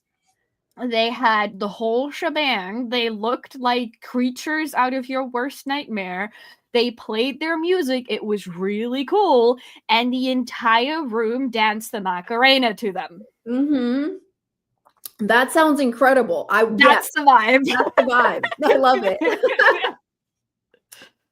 Oh, we have an agreement of K-pop nights, which are a thing. That's true. Yeah. I think there's like one or two where I am too. It's just that I'm not big enough of a K-pop fan to want to go there because the K-pop that I listen to has to be approved by myself. And I cannot tell you what is or is not approved by myself unless I've listened to it. Understandable. Like, no, I love dancing. Nice. And I love dancing to Spanish music, but I am an old lady, so like by 9 o'clock I'm in bed. That's fair. So I just dance in my living room. It's fine. That's so fair. Probably with the mop or while I'm doing chores, I'm just like you know what? I love that for you. Oh, Nita Rand is the name. Cute. And another guinea pig named Evie. Oh, I'm sorry. She had like brown box fox and she was very fluffy. Oh, I'm sorry. This is a mood. I support this. Yes. Do it. But see, the thing about K-pop music is I mainly, if not entirely, listen to girl groups, but they have to pass the Sylla vibe check. And the Sylla vibe check is very random. Yeah. Like, I have some girl groups where I'm just like, no. Like, I don't like Red Velvet, for example, because for me, they sound so washed out, and I'm not a fan of that. I'm a fan of old Red Velvet. But aespa is good. I love aespa. I love Mamamoo. I'm not saying something super new here because they're just fantastic. Yeah. And I love 21. Oh yeah, I love 21. My big one right now is XG, but that's not K-pop. We know they're very popular in like Korea right now, but they're not originally K-pop. Oh my God, Girls' Generation was my thing. It was like such a good time. Yes. So good. I was gonna K-pop since I was 18 and now 35. Yay! Almost same. You know what? I love that for you. I love that for you. That's the spirit. Yeah, that's I get that too. Yeah, I support that. I've gone to a couple boy group concerts, but mostly like with friends. But yeah, I will listen to the occasional boy group if a friend of mine recommends them to me, or if she's listening to music and I'm like, yeah, I'll listen too. But will I look them up on my own? No. Yeah. Also, I love Dreamcatcher. Dreamcatcher's so good. I love the like vibe that they have where they combine the like generalized pop sound with heavier noise in the background. It just tickles the brain just right. And their music I videos love it. are awesome. Yeah. Music videos are so good. Oh yes, we love Dreamcatcher. Good for that. I feel like they're more, the reason I feel like they're so underrated, or it feels like they're so underrated, is because they have a very heavy fan base in Japan. Yeah, that's true. That's true. I feel like that's where they do most of their promotion. What I also think is so funny, which I didn't know, one of the members of 21 is actually Filipino, which was very funny because I went to the Philippines. When I went to the Philippines, a lot of people were talking about the reunion that was happening finally, which, you know, is really great. And everyone's just like, oh my God, they're going to come to the Philippines. And me, being a little bit naive, was like, okay, but like, why exactly the Philippines? And someone was like, because one of them is ours. And I was like, you know what? Yeah, I there's a love that for couple. you. I'm pretty sure there's a couple members. There's some who are Japanese. I think there's one who's might be Thai. There's a couple members who are from a couple different places. Yeah. Listen to 17. Yep. TXT, Stray Kids, Astro. Yep. Good choices. Good choices. I can look for my playlist. Where did I put that one? I can look for my playlist and I can pop it in annotation station if you want. Sure. If I could find it. Where on earth did I put that one? We'll find it probably at some point. I have so many. There we go. I have so many playlists. Listen, let's not talk about that. I always think like if I sample for the ones that I made, it's going to be a smaller selection, and then it's just not true. It's like, no, it goes on forever. Stacey is so good. All right, hold on. Love it. I'm just going to share the dopamine hits. I think that counts. Yes. Just do it. Oh, Treasure, Monster X, Pentagon. Oh my gosh. Here you go. You get to judge it now, Steph. Oh, yay. I'll judge. I'll be judgy. I can be judgy. It's in my MBTI. As you should. As you should. Sylla, are you a fan of Deer in Grey? Oh, I've listened to some of their stuff. It's been a while though. I should re-listen to that actually. Let me just write that down because I will forget in 5 minutes. Listen. We don't have memory in this house. We don't have memory. Memory doesn't exist. No, we are goldfish. Sometimes I think I'm worse than a goldfish somehow, and that's honestly impressive and frightening. So we are literal goldfish. Speaking of MBTI, I found out mine is ESPJ. Oh, nice.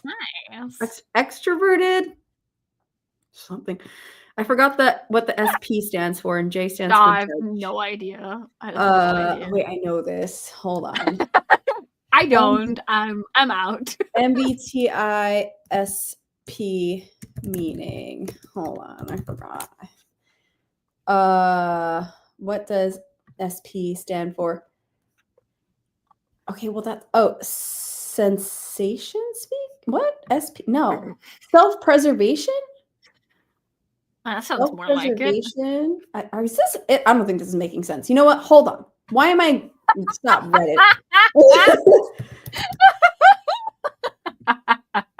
What does ESPJ stand for? Why don't we just? I think that's probably the best way to do that. Probably the best thing that I can do. Literally. Here we go. Extroverted, sensing, feeling, and judging. Okay. Those who fall into this category sometimes referred to as the provider, console, or caregiver. Okay. I think that's right. Do you know yours, Sylla? INFP. INFP. Oh, yeah. Introverted. I think it's introverted feeling, and then I'm out. Introverted. Why does N stand for intuitive? What? Okay. Oh, man. Introverted, intuitive, feeling, and perceiving. The idealist, the meditator, the healer. Cute. And this is why we main clerics. Japanese metal. Japanese metal is great. ENTP, Howell says. Well, now I'm just going to Google all of them. That's what we're doing We're now. on a roll. Let's go. Extroverted. You have to share yours with the class then at some point too. You know that, right? Yeah, you know what? Sure, why not? ENTP is extroverted, intuitive thinking, and perceiving. Logical and adaptable, imaginative. Cute. Mine is INTJ. Oh. Introverted, intuitive, thinking, and judgment. Nice. Creativity, applies creativity and rationale to everything. That sounds about right. That's about right. Guinea pig seems so happy that she peed my bed and now I have to change my bedding again. Oh no. But she obviously had to pee, so obviously she's happy now because she is relieved. You are not. Yes. Wait, did she pee because she's happy or she's happy because she peed? Both could be true. True. I relate to both of them actually. Speaking of which, Roro's back. Hi, Roro. You know what I learned yesterday? And I hope this is true because I learned it from a vet video that I was watching online. Okay. I hope I wasn't given misinformation. That the zoomies in cats and dogs is because of a good poo. You know what? That would actually, yeah. Because I guess like the vet was saying like okay, I don't want to get too like gross, but like you know how after you do number 2, sometimes you're just like I feel better. Yeah. And like I guess what they were trying to say was humans can process that in different ways than animals do, but because animals, a certain part of their brain that processes that is not as developed out as ours, the energy needs to go somewhere and it comes out in zoomies. You know what? Fair. So next time someone has a zoomies, you're like, I know what just happened. Maybe both. See, eat a pellet, make a pellet. Eat a pellet, make a pellet.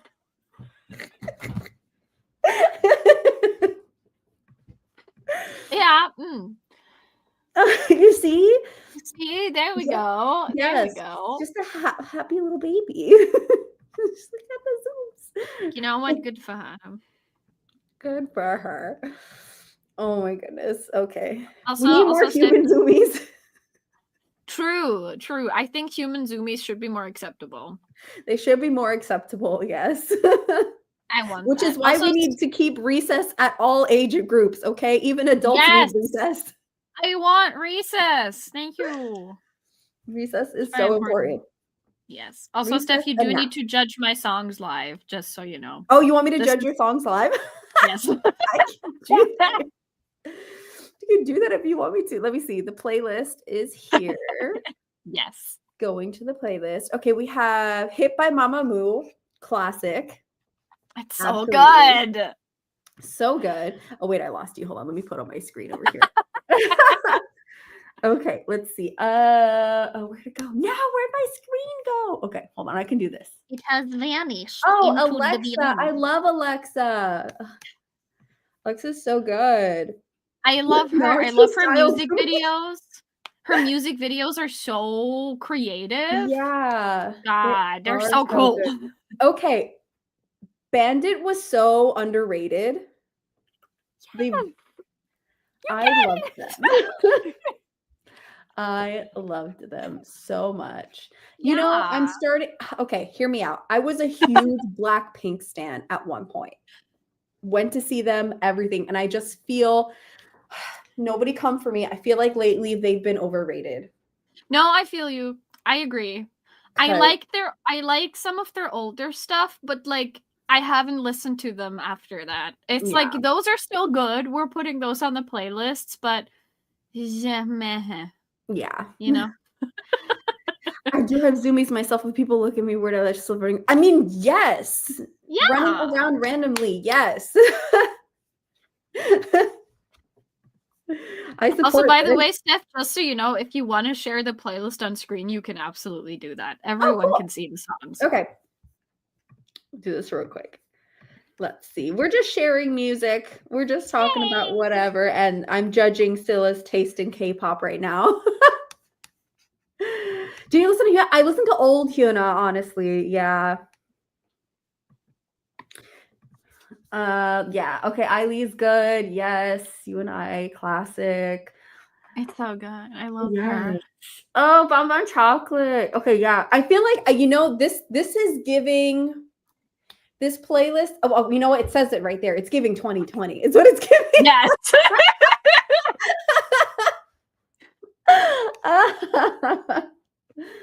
So much Mamamoo.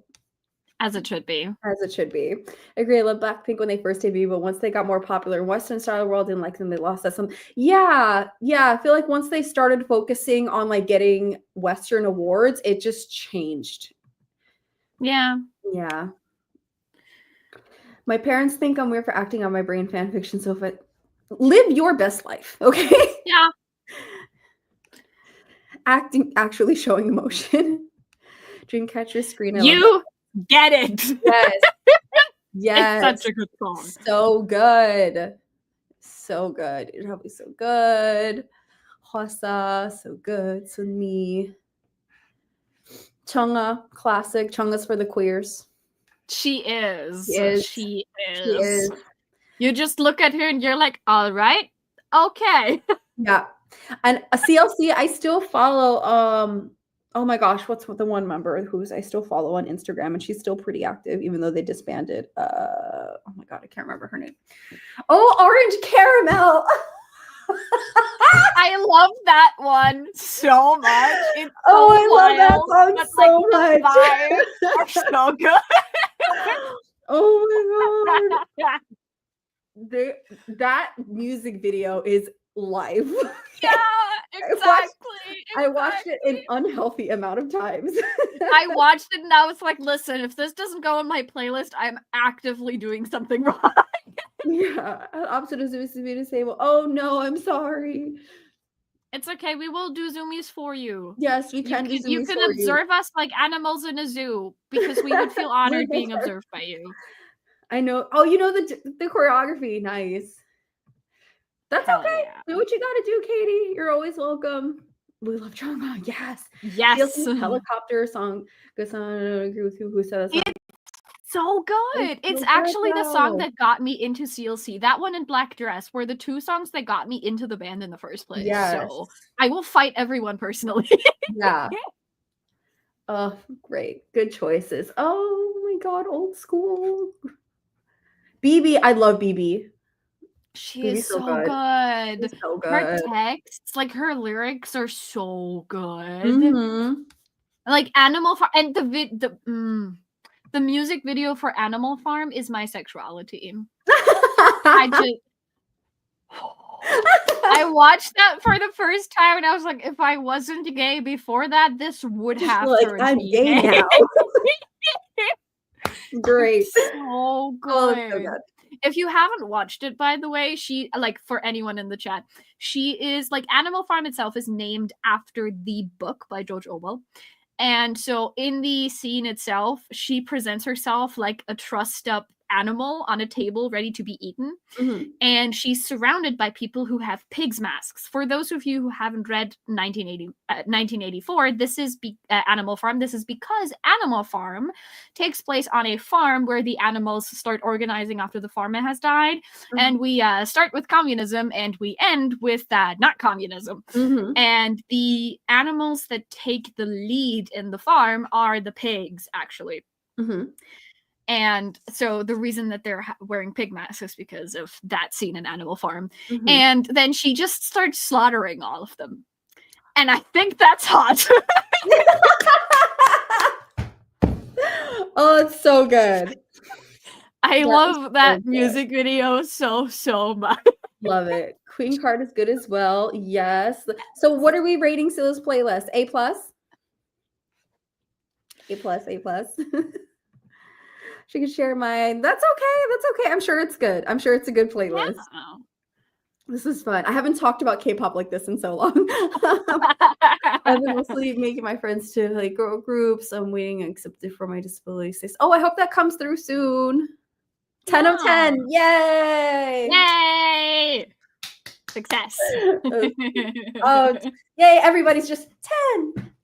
So for anyone who's in Steph's annotation station server, I did put it in there. So if you want the link, you can go there. If you're not in there, but Steph has you on some socials, she can just send you the link. Yeah, like that. I can just drop it. I know I'm pretty sure I have Howl on Instagram, but if anybody else wants it also and you're not in the annotation station Discord, then I can send it to you on Instagram also. Yeah. Yeah, I read Animal Farm in high school too. It was wild. It is wild.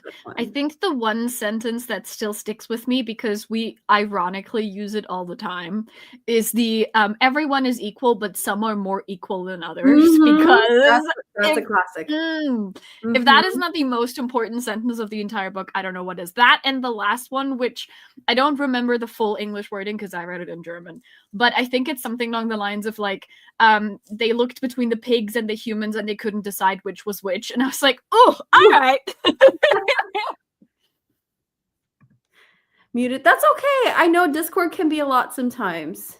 Yeah, that's understand. fully all right. Totally. I have a lot of group chats that I have muted because I'm like, listen, guys, you're going to have a lot of conversations and I don't want to have all of them at the same time. So we're chilling out. Yeah, I've done the same thing too. Any server, I think that's not one that I'm hosting, I've muted because then it's a lot of, and also I'm in way too many servers, but like, yeah, same.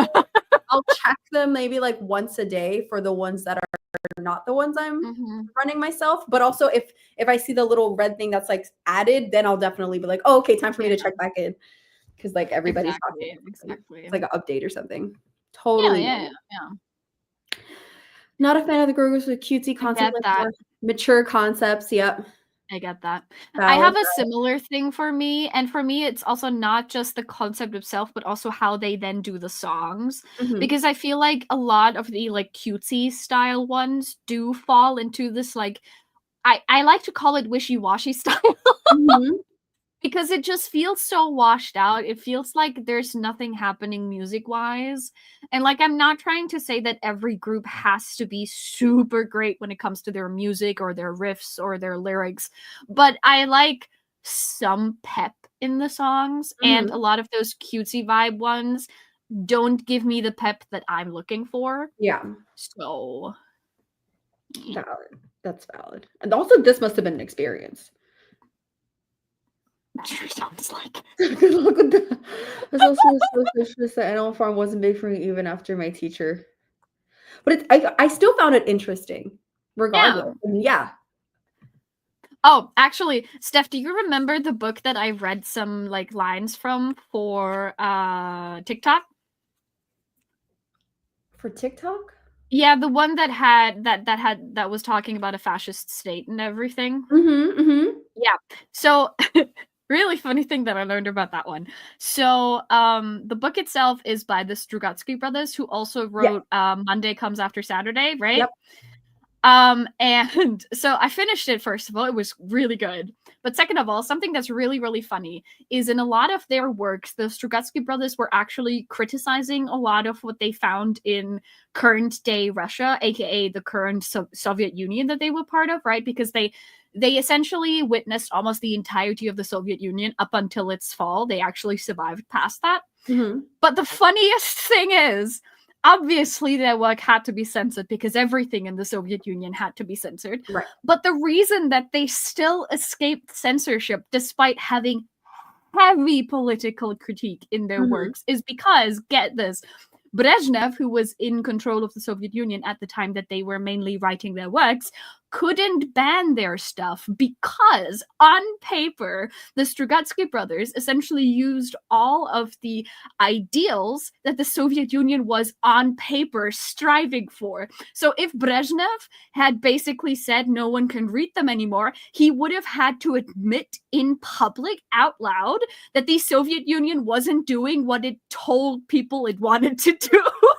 which Oh, is so funny to me. what a challenge. Ooh, I Like, love they, that.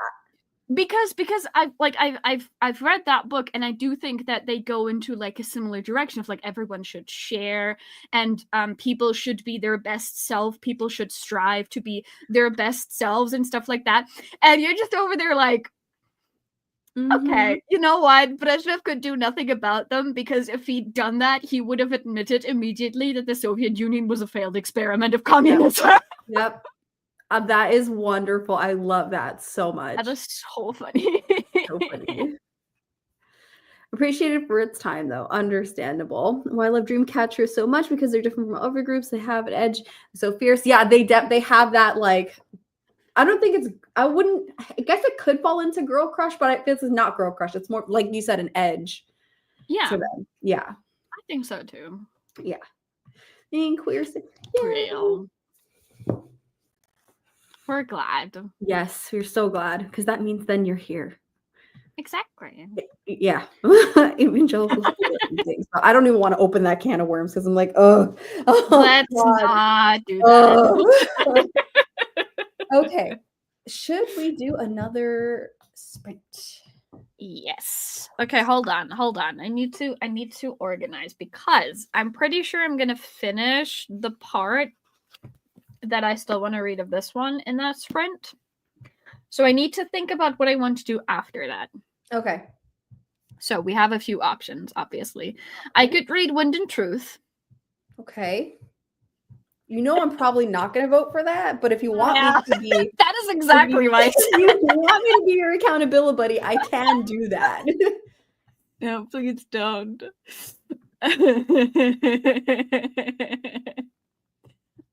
So I could do that. I could start writing one of the two things that like either creatively or for uni, or because I have it on Libby and I only have 9 days left and there's like 3 people waiting on it, I could start reading The Lantern of Lost Memories by Sanaga Hiragi. That has my vote. I love that for me. I don't know if I can show the cover fully, but like it has a really cute cover. Oops. Okay. Don't know if I can see. Oh, I see a table. Oh, is that a monitor on the table? Yeah. Oh. It's cute, isn't it? Yeah. Cute. Katie's in the fields. That's valid. That's valid. We'll do that.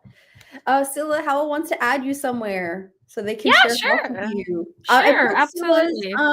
Sylla's YouTube is linked in the description. And then do you have links in your YouTube, Sylla, for like other so yeah, I think I have links to like my usual socials in my descriptions in every video, I think. Cool. Yeah. Also, we do talk about a lot of political things in the annotation station, so if you want to also just pop in there and share thoughts. Yeah. It's kind of the point. It helps writing, but damn, being an artist and being moody, okay? Like, yeah. We're moody people. We need to make special playlists for the projects that we're working on. Yeah. I say totally not at all looking at my like 150 playlists. You gotta follow on Instagram. Oh, nice. Yay. Of course, that's okay. Cool beans. Okay, let's see. All right, so here we go. Let's look at our timers. Let's look at the cutie pies. Did we already say that we wanted to do anything else? Oh. Do we want to do iconic food again? I say yes. Yes. Food. I know Katie's probably gonna love it. If the cookies are there, that'll be dedicated to Katie. See? Yes, food. There we go. Okay. Let's see. How much time? Do we want to still do 30 or do we want to do more?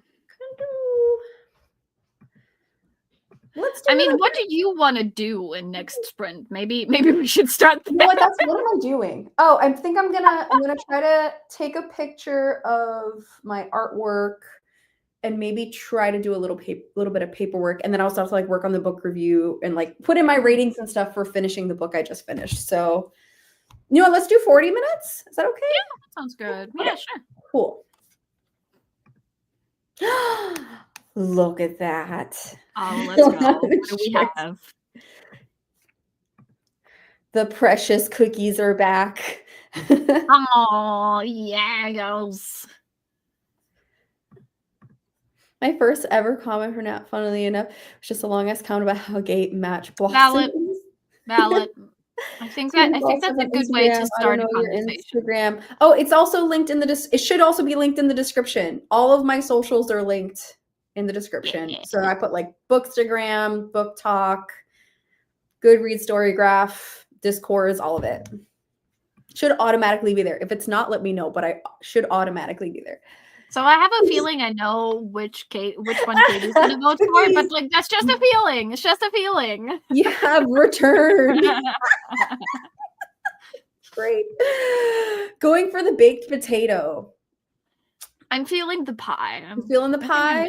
I'm gonna Okay, go for the pie. I think I'll go for sushi then. So all food is being all food is being chosen. chosen. Okay. Are we ready? Yes. Okay, set.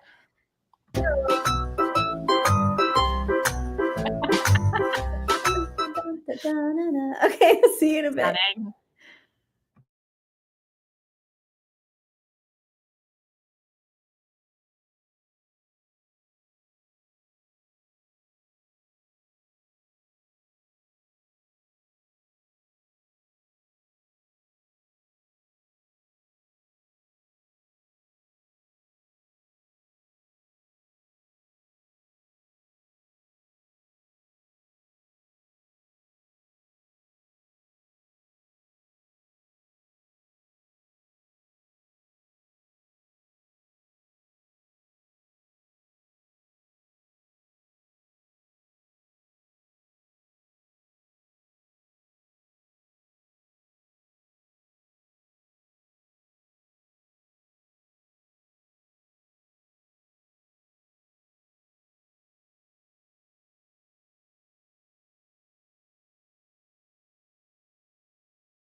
5, 4, 3, 2, 1.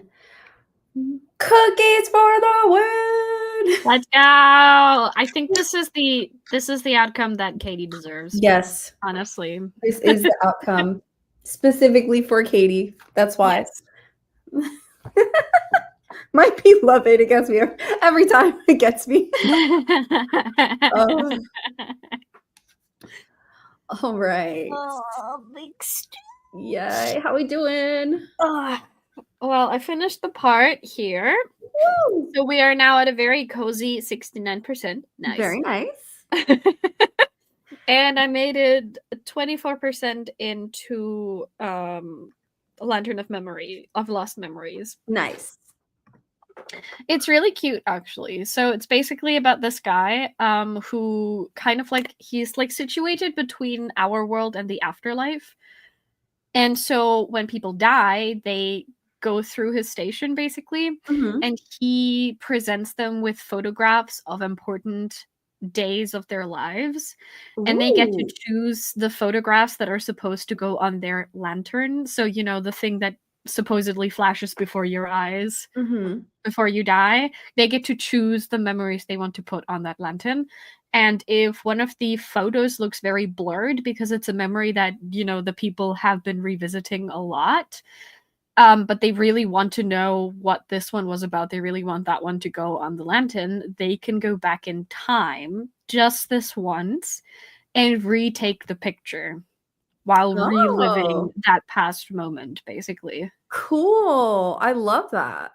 And it's basically separated into 3 stories. So the first one is called, that's the one I'm currently reading, The Old Lady and the Bus. Okay. Then the second one is The Hero and the Mouse. And the last one is Mitsuru and the Last Photo. Okay. It's a very different vibe.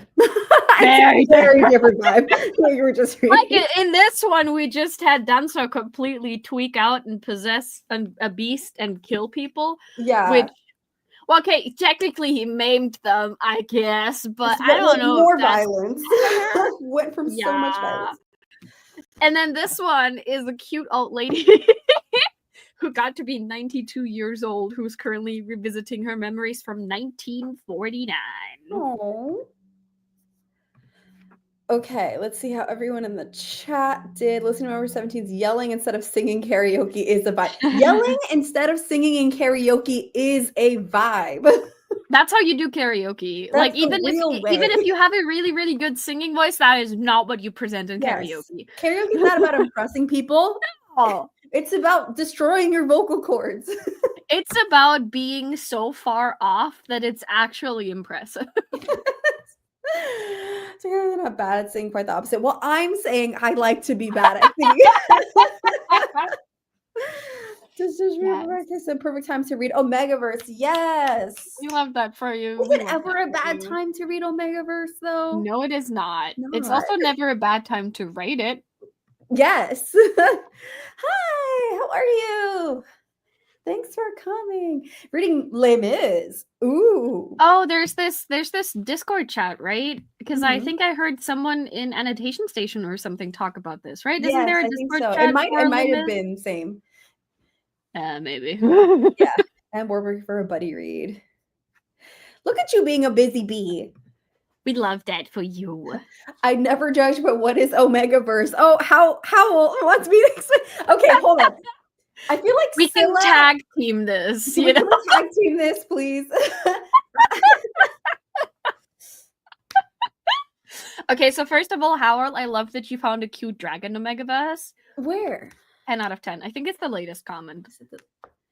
Ooh. Cute. We love that. We love that. Okay, so life. What is Omegaverse? Let's talk about it. So, first of all, it's a fandom. It's not a trope. It's like its own subgenre of fan fiction, basically. If I remember correctly, it started with Supernatural. So that's a thing. Yeah. Supernatural. Would it be considered still fandom if I feel like it's becoming more common to see indie pub authors and like smaller authors publish Omegaverse content. Yeah, but there's also like a lot of the straight Omegaverse stuff is more shifter romance. There's like a slight difference there. But basically, in Omegaverse, you have 3 assigned genders. Those genders are secondary genders, so it doesn't really matter if the main character is male or female. It started with male characters because people wanted men to get pregnant without them being trans. Mm-hmm. So Omegaverse has 3 genders, one of which is criminally underrated in my opinion. So we have alphas, betas, and omegas. Mm-hmm. This was incredibly loosely inspired by people doing research on wolf packs and then determining that there's different ranks in wolf packs. I say loosely because no one in the Omegaverse community gives a shit about that anymore. That's not the important part. It's not the important part. Yeah, no, it's more for the relationship dynamics, and also there's like a whole anatomy in many cases that goes along with that. So if you're familiar with what anatomy is associated with which, you can kind of have some like context to know how the dynamic might function at a certain point, but that can be transient. Yes. So what a lot of people write about is alpha omega romances. Mm-hmm. Omegas are able to give birth regardless of whether or not they're male, female, or what kind of anatomy they have. Doesn't matter, but they are able to give birth. And alphas are usually the ones impregnating people. We're going to be very clinical here, so everything is going to be fine. Right, YouTube? Wonderful. Great.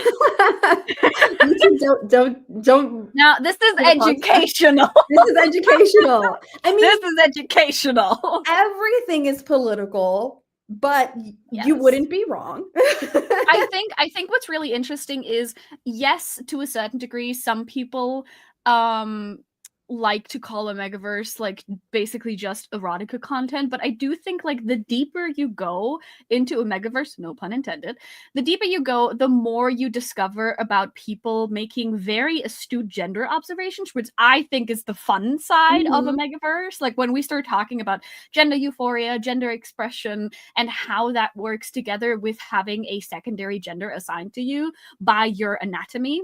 And one very important aspect of Omegaverse actually is scent, which is very cool. Basically, every single, like, especially alphas and omegas, betas are usually the ones that don't smell like a lot and also don't have a sense of smell, at least not in the supernatural sense. And omegas are usually associated with super sweet scents, and alphas are usually the dominant ones, right? And scenting, if you go into the right Omegaverse fanfic, is actually super important. We should probably also note that a child says hello. Hi. Hi. So maybe that'll be code for us to also be like, choose our words wisely. There's a child in the room. So scents are important, and they change. And like there's this whole idea of like scenting someone, which I think is really cool. Where, for example, there's a lot of talk about how scent changes depending on emotions that characters go through, which you can play with as an author. There's just a lot with the Omegaverse going on, but the general gist of it is that people started wanting to write it because they wanted to write same-sex couples that could get pregnant from each other. That's kind of where we started, and then everything spiraled from there on out. And it's really fun.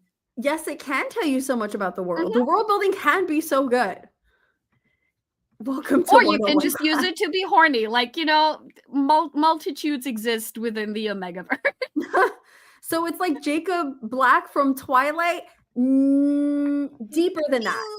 Jacob Black would be shifter romance. So shifter romance happens within paranormal fantasy, which has to do with like vampires, werewolves, ghosts and demons and all that good stuff, but situated more often than not in our world. Like paranormal fantasy has to be situated in our world. Shifter romance is, for example, when one or both of the main characters are a werewolf, a werebear, whatever you want to be. So they have a human form and an animalistic form. That's shifter romance. Shifter romance also predominantly tends to be heterosexual, whereas Omegaverse, straight Omegaverse, is just wrong. Full stop. If I wanted to read about an alpha man dominating an Omega woman, I would just read straight trash romance. I'm gonna be so for real. Very easy to find. Yes. So, like, the big difference between Omegaverse and shifter romance is basically literally just shifter romance is about supernatural creatures. Omegaverse, if you are in Omegaverse, it means everyone behaves like this. So it's often said that, like, a lot of authors use stuff like Omegas are super rare, and so alphas kind of fight over them sometimes. Like, alphas are supposed to be the dominant ones. Some people switch this around a little bit, which is always fun to see. I love my pathetic alpha boys. They're my favorites. But generally speaking, it's often said that, like, betas make up the large part of the population. They're the normies, so to speak. And then you have alphas, which are a somewhat larger group, and then we have omegas, which often are this, like, small prized group of individuals because there's not that many of them. And that's just not the dynamic you have in shifter romance, because shifter romance is we needed two people to be together and one of them has a wolf form because I said so, which I support, by the way. I think if you want your main character to have a wolf form, you should let them have that. I want to know if I can touch the dog, though. It's important to me. Dragon Omegaverse I'm reading is called Of Cloud and Rain. Cute art style and very silly. Oh, is it a comic? Is it a comic? That sounds so cute. Wait, a werebear? Oh yeah. Yes, there's many wares. yeah. Like there's Oh, you're welcome. I'm glad. I was like, wait, hold on. Hold. My teacher brain went, oh. Yeah, that's so valid. That's so valid and same. I can't tell you how often, like, I'm in the middle of, like, I think, like, I'll have my classroom door closed because it's my break or my lunch, and I'm trying to, like, call the bank, call the doctor, talk to my fiance, like, have adult conversation, and a child barges in the room, and I'm like, okay, change gears. Next plan, do not repeat what the hell you said. Right? Like, oh, Doc, I'll call you back. So is Omegaverse about humans then? Yes. Yes. Like it can be about different animals or different supernatural species, but more often than not, straight up Omegaverse is humans, but they have these characteristics, basically. Roro loves shifter romances. And I love that for you, Roro. Yay. Oh, and it's a webtoon. Ooh, I need to look it up. Hold up. Of Good Cloud to and know. Rain. Let's hold on. Read that. This is for science. For science. For science. The science being me. He says, well, during the sprint, I brushed my teeth, put a load in the washer, and started working on a chart for my human. Yay! Look at you being so productive. Nice. Very good. Kelly used to be an Omegaverse hater, then I came out as non-binary because I suddenly loved it. My brain's so stupid. I love that so much. I love that so much for you. Oh, that's great. The science, yes. There are several space Omegaverse. Yes. So I read my first Omegaverse. I feel like it might have been almost 2 years now, or at least over a year ago. And I prefer more like Omegaverse rather than shifter romance. But I think it just because, and this is again I love a good dommy mommy energy. Fair. I love my dom women, and I feel like my experience with shapeshifters is that it goes back into like the alpha male, and I'm just like, And this is why straight Omegaverse can go into the trash, because the entire point of Omegaverse and why it's so fun is anyone could bear children and anyone could sire children if they wanted to. And if you just make it straight, for some ungodly reason, they don't even try to experiment by making the woman be the alpha. And I'm like, this is just boring. Like, of course she can get pregnant. She has a uterus. I know. We didn't need to experiment with that. Right. I hate it. Everything made more sense. I'm happy for you. You know, I've actually heard from a lot of people who are experimenting with gender that like Omegaverse is their comfort zone, which I think is so cool. I Yeah. love that. All of them must be gay. No, Yeah. not fire, sire, like raise, like Yeah. not, no, I think we're just not confusing cooking you and more. I'm so sorry. No. Oh no. But no, like the second, like I tried because I wanted to see what was happening. So my library that I go to has a decent amount of like manga lying around. And so at some point I tried, I don't even remember the name, and good riddance to that. But I tried a straight manga Omegaverse situation. Mm-hmm. No. No, I got one volume in, and the only reason I finished that volume was because I was like, listen, this thing is so short. It's like, you know, manga volume short. We're fine. We're gonna finish the first one. What the fuck was that? Like, no. it was so over the top. He had to be so dominant, and like it the one of the scenes that happened in the first volume was basically a sexual assault scene. Ooh. But like one of those in an Omegaverse that's like excused by, but it's just their instincts. And I'm like, okay, pause.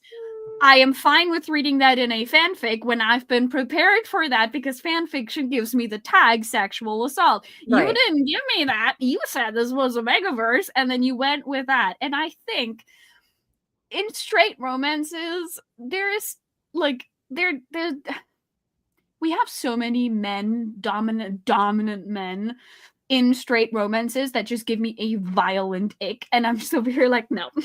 Listen, I will stand on this hill that Ice Planet Barbarians needed better warnings. Okay, That's true. That I was not expecting it to open up with the, because I did That not find that opening interaction romantic. That opening scene is rough. It is rough. I think this is also something that a lot of people have started talking about, which I think is very important. As a, you know, as a monster fucker, as a monster romance girly, some monster romance is very, very unfortunately racially coded. Mm-hmm. And I think it's time we had a little bit of a chat about this. Yeah. Just a tiny bit, you know? That could be its own video all in itself.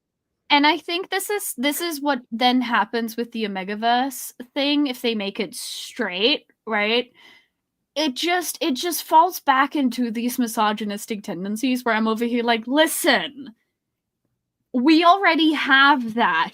You didn't need to pretend like this was a Omegaverse. If you wanted your characters to smell good, just give them perfume. It's fine. And if you wanted to excuse your male dominant tendencies, maybe just don't write them like that. Right. Their choices were made. If you need an entire subgenre to justify why your man is being a misogynistic prick, maybe just leave that subgenre alone. That's all I'm saying. Also, Clamp. Oh my gosh. I used to play this Clamp, man. I love their art style so much. We need warnings. Yes. Consent. Yes. Consent is hot. Consent is like sexy. you know, maybe I shouldn't open my mouth so much about this, considering the type of Omegaverse fic I'm writing right now. But I will be tagging mine excessively, because I also do that all the time I post on AO3. So I hate and love tagging, and I'm dreading tagging this one because it's already like 11k words, and I don't want that. Have fun with that. Yeah, me too, but I don't fuck with having to find out what the hell I put in there. Yeah. I don't know if we've talked about this before. Maybe. We might have. Maybe. Who knows? And it might have actually been us too. It might have been. See, we're just stuck on a loop. Yes. That's what's so happening. We just return to that topic over and over again because we gotta. Only enjoy the massage if they have Omegaverse to talk about why it's bad. It could be a great device to explore the problems of putting emphasis. It can be. Yes, if it's talked about.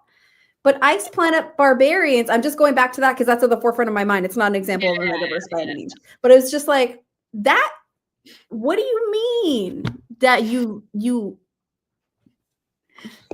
Yeah. what do you mean that was great? What questions? I have questions. Anyway, Like, I will say parts of Ice Planet Barbarian very incredibly entertaining. yes, it is entertaining. Other parts of it were questionable. Yes. Nearly 9 p.m. Good time. Yes, good time to eat something. Please make sure you stay It's always hydrated. a good time to eat something. Yes. Yes. Food and Speaking of which, snacks. I did put rice on during the last sprint, and I should probably Yummy. go check it at some point. Put my rice cooker on. It's like, We love rice. okay. Should we do another sprint? Yes. Dum, dum, dum. Dum, dum, dum, dum, dum, dum, dum. Okay, so let's see what options we have. Let's see what we got. Okay, have toys, Mm-hmm. trolls, princesses, Okay. witches. I think I vote witches.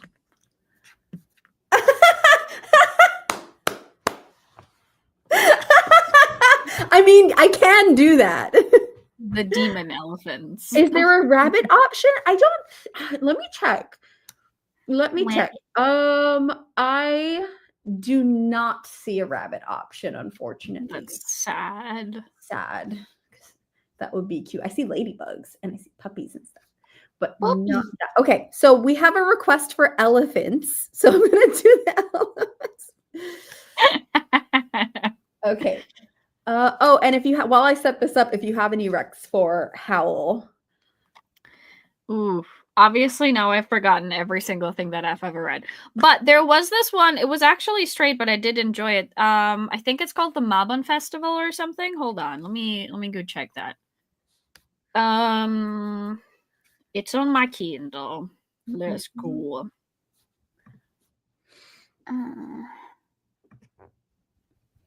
There it is. The Mabon Feast, Wheel of the Year, Book 1. That one was really fun. It's a spider monster. Unfortunately, no OB position, but there we go.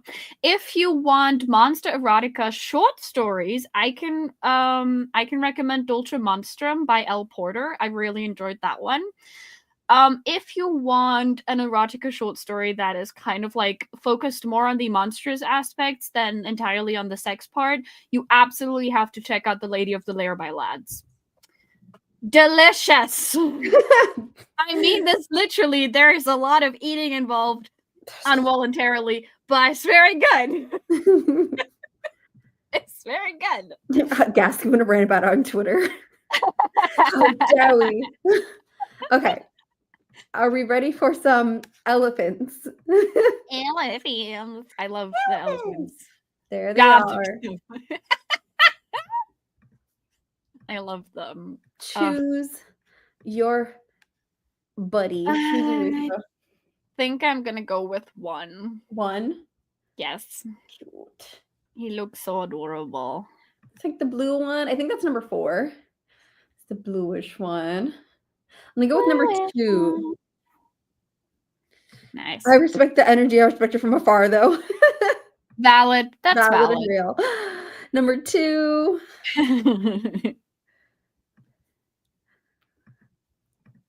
And yep, number 4. Okay, cool. All right, it is 4. All right, I put it for 30 minutes. I think 30 minutes is fine. Okay. Remember to check on your rice. Yes, that's what I need to go do right now. Actually, 3 is shifty. 4 would backstab you. 2 is cute, and 1 is a child. Listen, I relate to the on something, so that's what we're choosing. Valid. Okay, here we go. Ready, set, go. Okay, I'm gonna go check my rice. Let's go.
Number 3.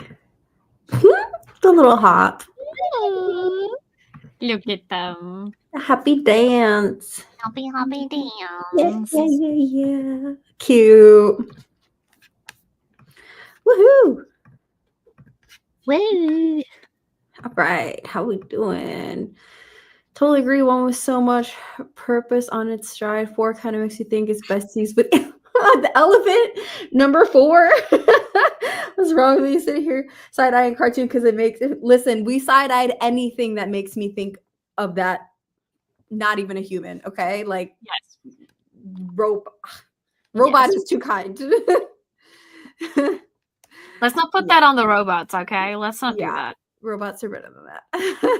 There's the set number of episodes I wanted to watch for today. Yay! Joy. We choose joy. We choose joy. Yeah. We love accomplishments. Yay! How'd you do? I finished the first of the 3 stories for Lantern of Lost Memories, Nice. which was very cute. I think you'd enjoy it, Steph, because it was about like the 92-year-old woman, right? Mhm. So reading her story, she used to be working in a nursery with the children because after the war things were very tough, and so she decided that she wanted to work in a nursery with children and childcare, basically. Mhm. And it's all about how the particular memory that she's talking about with the bus is actually them finding a bus they can use as a nursery and like putting that bus somewhere so they can have a nursery situation going on. And the last picture that she puts into the lantern that she sees is her and all the children standing in front of the bus being super happy that they managed to get the bus where they wanted it to be. Oh, that's so sweet. Ah, it's so cute. And the very last thing she experiences before she goes into the afterlife is that she sees herself when she's really young and currently applying for that place in the nursery. And she basically wishes herself good luck and then just fades. Oh, And that was so cute. old lady. Oh, cute. That's so adorable. That sounds sweet. It was. Yay. Katie put a load in the dryer, going crazy with Excel because I don't know how to make Grant charts, but I need to learn. Excel is listen, people who are good at Excel are my heroes. Yes, I could never. I could never. I've managed at some point to Google myself the knowledge on how to do charts on Excel. I don't remember how, so I would have to re-Google, but I at one point managed to do pie charts through Excel, like making them appear in different colors and stuff like that, right? And that is where my interest and knowledge ends. I don't even fully remember how to use Excel for what it was intended, which is making it do calculations. I don't even remember that part without Googling it, okay? I kind of remember a little bit, but that's only because I was forced to use it many times. There are competitions of people who do Excel, like almost like It's gamer so level hard. competitions. It's wildly cool to watch. Like magical people. Honestly, I think that's valid. Yeah. Because I know I'm never going to think I've started setting time for the weekend to watch going because I don't ever plan to do much during the weekend anyway. That's Limitations, solid. Yes. It does make sense. I understand. Yeah, no, we fully get you. We get Totally you. get it. Totally get it. Excel people are next level. They are the brain I wish I had. Like a friend of mine started teaching herself Excel because she was bored, and I was over there like, listen, what the fuck do you mean you taught yourself Excel because you were bored? That's incredible. What the fuck? That's incredible. Your friend is iconic. Yeah, could not be me. Could not be me. Oh. Could not be me, no. I've also continued in We Do Not Part. Look how pretty the back is. It's so pretty. Is that the naked hardback? Yes. Nice. I haven't even looked at mine without the cover and on. Look at that. Oh, that's pretty. Right? Hold on. Mine's isn't that pretty. Aww. Hold on. Let me take off. It's just blue. Okay. I mean, do you have inside is plain. Aww. I want that one. Yeah, like I said, I also don't know why mine has so many more pages than yours, I think. Like, how many pages does yours have? Mine is 255. Yeah, so mine is 375. Why is yours so much bigger? Don't know. Like, I don't know if it's the font size, maybe. Like, this is font? my. Can we compare font? Yeah, sure. Hold on. Wait, I gotta open up to a page. Hold on. Huh? I guess maybe I mine think looks a mine little is set smaller. yeah, I think mine is set bigger. And there's also like I had an example of it here. There's like these parts that are kind of like set very widely over here. Okay. I don't know if you have that. I'm browsing through without giving myself. No, I have that. Okay. I have that. Yeah. I don't know. That's interesting. Huh. I don't know. Yeah, I should have taken a class on Excel, Katie. I should have done that like you did. I study Excel for college, not expert. I mean, I don't Excel and using it. Haha, knee slapper. Good one. That's exactly how you talk about Yes, Excel. the knowledge has left my brain. That's so valid though. Like every time I'm like, okay, I know what to do in Excel now. And then I leave it alone for like 2 weeks and I swear the knowledge just seeps out of my brain and it's nowhere to be found. Yeah. It just vanishes. Huh. One of the editions got edited. I don't. Like who are the translators? Are they the same ones for your edition? Like who do you have? Translated by E. Yewon and Paige Anya Morris. No, I have those ones too. Weird. I don't know. That's so weird. Well, I guess that's happening. Does yours have like more stuff at the back? No, I don't think so. Nope, I don't see it. Don't know. Very strange. Small progresses count, Katie. I did Excel as a kid and I would like to forget it exists. I had to use it a lot when I was an archive assistant. Oh. That's fair. I think that's something like that's a group of people that use stuff like Excel a lot because at the end of the day, once you're in it, you understand how to use it and you're basically unstoppable when it comes to archiving stuff. But like the learning curve for some reason with Excel is horrendous. You feel like you're scaling Mount Everest for like a solid 2 weeks at least. Grant charts are so cool and useful, but why so hard to make? I feel that. Google Doc planning I'm good at. I'm good at doing it. Yes. So scared about finding a job. I need skills. I have to save and be in a position to save to move to Ireland.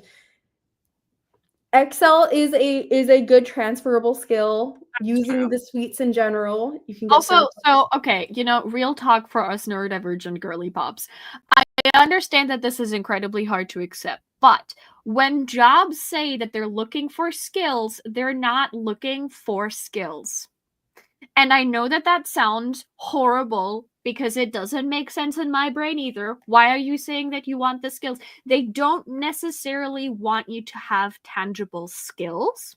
They want you to be able to apply yourself to the job. 99.9% of the time, especially in entry-level jobs, they will teach you what to do. Yes. And you also don't need to have every qualification that the job is posting for. Exactly. And if you do have every qualification that the job is posting for, chances are you're overqualified, which means one of two things. Either they hire you and you are being underpaid, or they won't hire you because they know that you are worth more. Yep.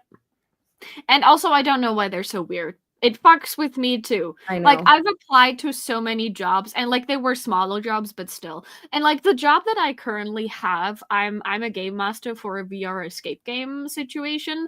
And I'm very happy that I have previous job experience because in my job, we are technically sitting alone in the station that we have. We have a Trello site where we have like everything listed off of like the games that we have and how the launchers work and stuff like that. Do I know anything about game launchers? No, absolutely not. The way I troubleshoot a PC is I turn it off and on again. Okay, like that's That's the skill level we're working with. If they tell you that you can ask questions. I call my bosses for every single piece of information that I am missing. Every single piece of information. If I'm unsure how so-and-so in a game works, I'm like, hey, hello, what's up? I need help. This and so is happening. As long as you can be concise in your questioning, as long as you can tell them, hey, I have a problem with X, I have tried Y and it didn't work. So what's the solution? They will answer your questions. If they don't, if they're being assholes about it, genuinely speaking, it is not a job. It is an exploitation center. Yes, absolutely. They don't want you to ask questions. Absolutely. If you can apply yourself at least a little bit, if you can show a little bit of initiative, which in this case means you say, I've tried a solution that didn't work, they will help you. And it is very important to get over that first hurdle of, I don't want to bother them. No, bother them. That's bother what them they're getting paid for. They're getting paid to help you succeed, because if you both succeed, then the company succeeds. Exactly. Yeah. Absolutely. And also, even with this, with the minimum years thing, like, they will make exceptions. Some of them just post that as a way to like divert people who may not be very serious about it, but apply anyway. Yes. Yeah, just do it. Also remember, your right as a worker is to quit your job. If you want to quit your job, you have a right as a worker to quit your job. Yes, you often have a wait period, which means you should probably only do that when you have something else lined up, if you, for example, really rely on the money or stuff like that. But you have the right to quit a job. No job is important enough to stick to it. None of them. Not a single one of them. If it's quit your job. If it's costing you more than you're benefiting from the job, then it's not worth it. Yep. Yes. Yep. It's true. These are things that I wish someone told me too, Katie. Absorb what we're telling you, please. It's so important. Yes. I remember like when I was younger, I always used to think that I would have to like break my back trying to prove my worth and to keep, because I was so scared of not having my job. But like, no, it's okay. I was so scared of the jobs that were like less than minimum wage, right? And honest to God, at this point, I've expended all the fucks to give. I will ask my questions, and if something doesn't work out, I will find something else and I will leave. Everyone is desperately looking for people to work for them. No one wants to hire, that's a different problem. But everyone is looking for a job. You can apply yourself elsewhere if you feel like the environment you're working in is not conducive to you, your mental health, your general health, whatever it is. Quit your job if you can't work it anymore. Yep. Being overqualified is a thing. It sucks. Like it's absolute bonkers. Like it's so stupid. It is so stupid. Like I've been turned down from jobs because they said you are overqualified. We can't afford you. Even though I said, because at the time I was like, I need a job. I was willing to take a pay cut. They were like, no. So I get it. It's a thing. Yeah. It sucks. Yes. Now I know what to do. Be a bother. Yep. Be a bother. Be a bother. Yes. We love you, Gremlin child. Grateful gremlin. From old gremlin to small gremlin. Yes. Guilt tripped to have a safe word because they kept telling me that they didn't have. And that's capitalism at work. They will guilt you into not wanting to use your sick time, into not giving you enough time to rest at the benefit of the company, add to whatever is going on for them, that you taking time for yourself is going to not benefit the company. And if they're going to put that much pressure on you, they better be giving you investment in stock in the company. Because if they're not, then what are you breaking your back for? That's how I'm really, really sorry that happened to you. I'm so sorry. I know how you feel, because I've been in toxic workplaces like that before, and it's hard to walk away, but you gotta walk away sometimes. It's not worth it. Like stuff is falling off the wall outside. It's okay. Sometimes we just give up. I've made it a goal for 2025 to work my wage. So a tip for anyone else: working your wage means if your boss asks you to do something that is outside of your hours that you've agreed upon, you can say no. Yep. Say no, in fact, unless you really, really want to do the job, in which case, good for you. Say no. You can't. They're asking you because they're giving you an option. Like at some point, my boss asked me, because I work Tuesdays, Thursdays, and Sundays. And at some point, my boss asked me if I could cover a Monday shift. And I was like, you know what? No, I can't, because I don't want to. And that is all the reasoning you need, actually. Yes. If you have agreed upon hours and agreed upon days on which you work, your employee cannot force you, legally speaking, to work on your days off. And I know that this feels like, working 101, but I need everyone to internalize the fuck out of this. Do not work for more than you're paid for. Yes. And especially, speaking of school, if you work in a field that is altruistic by foundation, they're going to milk that. I cannot tell you how many times I could sit here with stories for hours, unpacking ways in which I made myself physically ill, sacrificing my health, mental health, physical health, all of it, everything, because education is altruistic, and there are people who try to take advantage of that in order to make the organization, the nonprofit, whatever, make them look good. And it's like, yes, okay, I am providing a service, and there are people who depend on my service, but I cannot provide quality service if I am not taken care of. And if the person that I'm working for doesn't recognize that my health equates to better service, then they do not have my best interest in mind. So even if it's an altruistic job, put yourself first.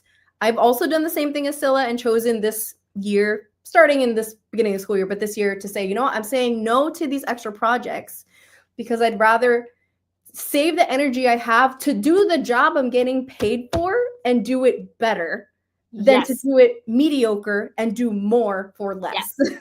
Exactly. Yes. 2025 is the year where we start taking care of ourselves. Yeah. I might have a ghost. It might be my cats. I don't know. A worker rights ghost. He needed to be part of that conversation. He was like, that is right. Yes. Good. I'm glad you read it. Good. I'm very glad that you're not working there anymore, because that sounds horrible. Yes. Exactly. That's the thing. You do not get paid extra unless you have like a very big thing about like extra hours, but chances are you're not getting paid enough for those. Listen, my dad works in the healthcare industry, and the healthcare industry is fucked. Yes. Okay. So my worker said overtime extra wasn't optional, it was mandatory. Listen, I've been in this situation before. This is going to sound messed up. We are not in North Korea. It is not mandatory to do extra work and not get paid for it. That is actually illegal. Right. There are certain jobs where you are working outside of your contracted hours.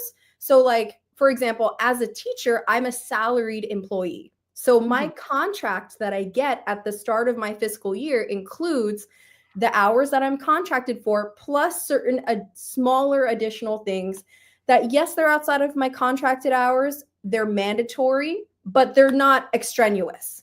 It's like parent-teacher conferences, or like things that are obviously the job cannot run without it, but it's only a handful of things a year.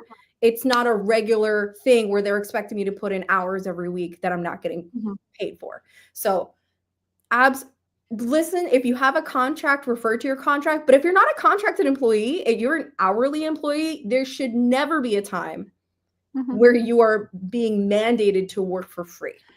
I don't know how it is in the US, but in Germany, we have certain institutions, full workers' rights, that you can actually go to with any cause that you have, and basically talk to them and be like, hey, my employee is doing very shady shit. Is this legal? And without fee, they will help you. Yeah. Like, the courts are actually free to the public as well, so you can sit in those meetings if you want to, and you can actually learn a whole lot about workers' law and everything, which I think is fantastic, because I think that kind of education is sorely needed. Except the world doesn't want to give it to us, because if they give it to us, we start not working as much as they want us to. Oh, no. Yep. The hours. Yes. Between archive, I did some admin for arts orgs, and they love to overwork you. I was studio manager for 100 hours, meant to be 30 hours a week. Yeah, studio management is hard. It's a lot of work. That's a lot of people to manage. There's also, I mean, being an artist and being in art spaces, I'm assuming people didn't keep regular schedules. So I don't know if that meant that you were on call all the time to like troubleshoot things. But yeah, that's a lot of work. Yeah. Yes. Overtime should not be mandatory. It is not mandatory. Depending, I don't know what the rules are or where you are, but if you're in the States, it's definitely not. They never gave you a contract? What? I'm sorry, what? Oh my god. So okay, I think I understand what was going on. But still, even that doesn't give them a right to exploit you like that. No. Oh, what the hell? I'm so sorry. Absolutely no. I'm sorry that happened. Most important job of my mind are healthcare and education. People take advantages. They do. They regularly do. They do. I have so many horror stories from my dad. It's actually ridiculous. It's okay. I understand. We're there. We're not blaming you, just so we're fully clear. We're not blaming you. We're very sorry that happened. We're commiserating, and we're calling the people who employed you, quote unquote, absolute assholes. Yes, I know exactly how you feel. We've been in that situation, and it's not your fault as the new employee or unseasoned or entry level, whatever. Like, that is not an expectation that you would know these things. No, absolutely not. Yeah. If there's no contract, then run. Anytime I think of going back to work, I get that. Yeah, do your research and just be informed. So when you go, you have a right of what to say. Time for security because the door is left open. Oh, yeah. See, I had a feeling. Yeah.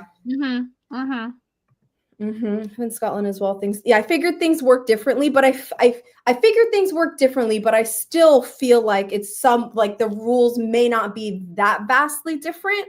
There is some overlap, definitely. Yeah. If you ever want to, I'm sure that some of us could help you look into stuff like on the legal side of things. We're fully all right to do that. Do not even worry about asking, okay? We'll do that anyway for you. But second of all, if you want a solution to this, now obviously, feeling your feelings is also very important about this, but if you ever want a solution, is there a possibility for you to maybe shadow a friend or a family member or something when going to work? Because I fully understand that the panic is set in deep, understandably so, because that sounds incredibly fucked up. And I understand that it's also at this point its own thing, and that you're not able to get rid of it just by thinking positive thoughts or whatever. But maybe if you see actual positive examples of people around you having a better work experience than the fuckery that you had to experience, maybe that will help you in regulating your body's responses at least a little bit. Because I fully understand where this is coming from. Like, I didn't have an experience that badly, but I had a pretty bad experience at a bakery that I worked at some point. And so to this day, I absolutely cannot consider working in a bakery again. I know that not all of them are like this because I've worked 2 bakery jobs and the first one was completely fine, but the second one fucked me up. I was, I think, 18 at the time, 18, 19 maybe.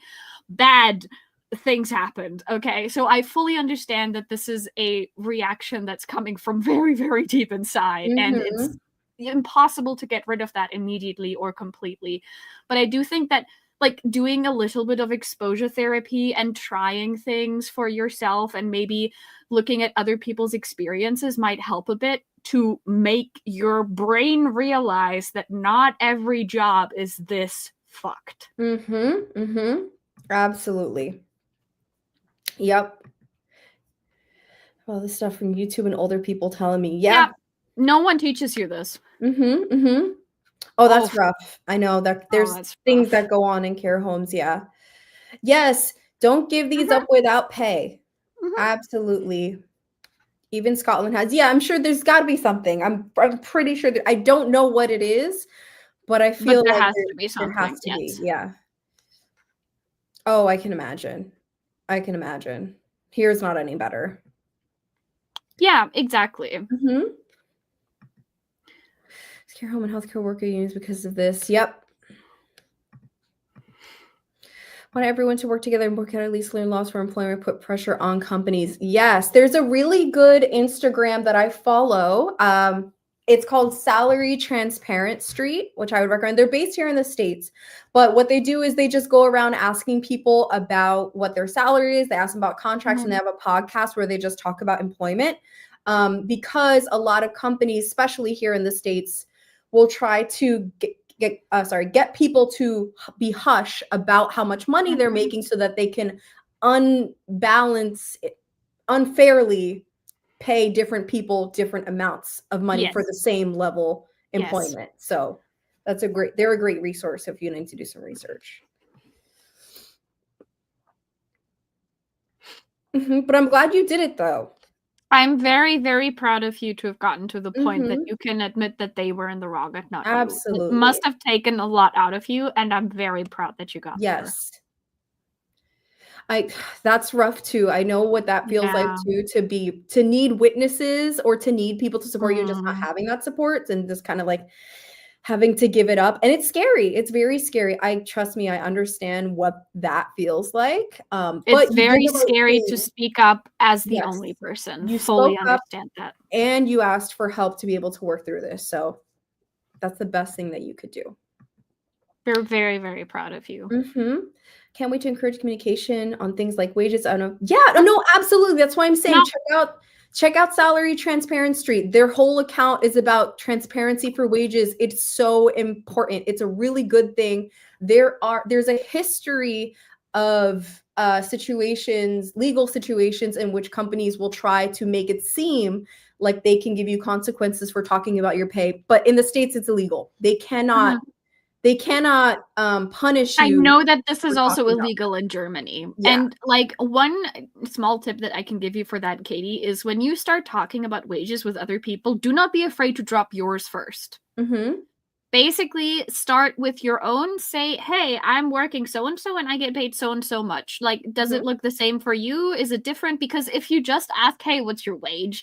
Some people might feel uncomfortable with that because of the whole hush-hush culture that a lot of places have developed around being paid a certain amount, which I still think is absolute bullshit, by the way. But if you start volunteering information on your own, it's often more effective in getting people to talk about the same thing. Absolutely. Absolutely. You'll figure it out. And that's a really good thing. Like, obviously, I'm very sorry that everything happened to you, and this is the full caveat, because the thing is, there is no universal bad experience without learning something as well. And so I am glad that it was a learning experience for you now. I'm still incredibly upset that you had to go through that. But it's so important to know what you're looking for in jobs. Absolutely. And you're so welcome. We love you. Oh, I can do my arm. I can move my neurospicy power. Yes. Listen, oversharing is the way to go with everything. Yeah, that's okay. It's not about making too much or too little. It's about, are you being paid fairly and adequately? I think I can see you doing. Katie's going to be an admin in something. Yes. You're going to be admin energy. Okay, should we do another sprint? I think one more is one last sprint. Yeah. Cool. Yeah. Stretch. I get that too. Yeah. That too. I fully understand that. Yes. That's why we love unions. Okay. Our last sprint of the day, right? Should be good. How long have we been going? Oh, we've been going like 4 hours and 45 minutes. Yes. What time is it there now for you? It's almost 11 p.m. Okay. So you can get some rest. Eating root beer float. Ooh. Delicious. That sounds good.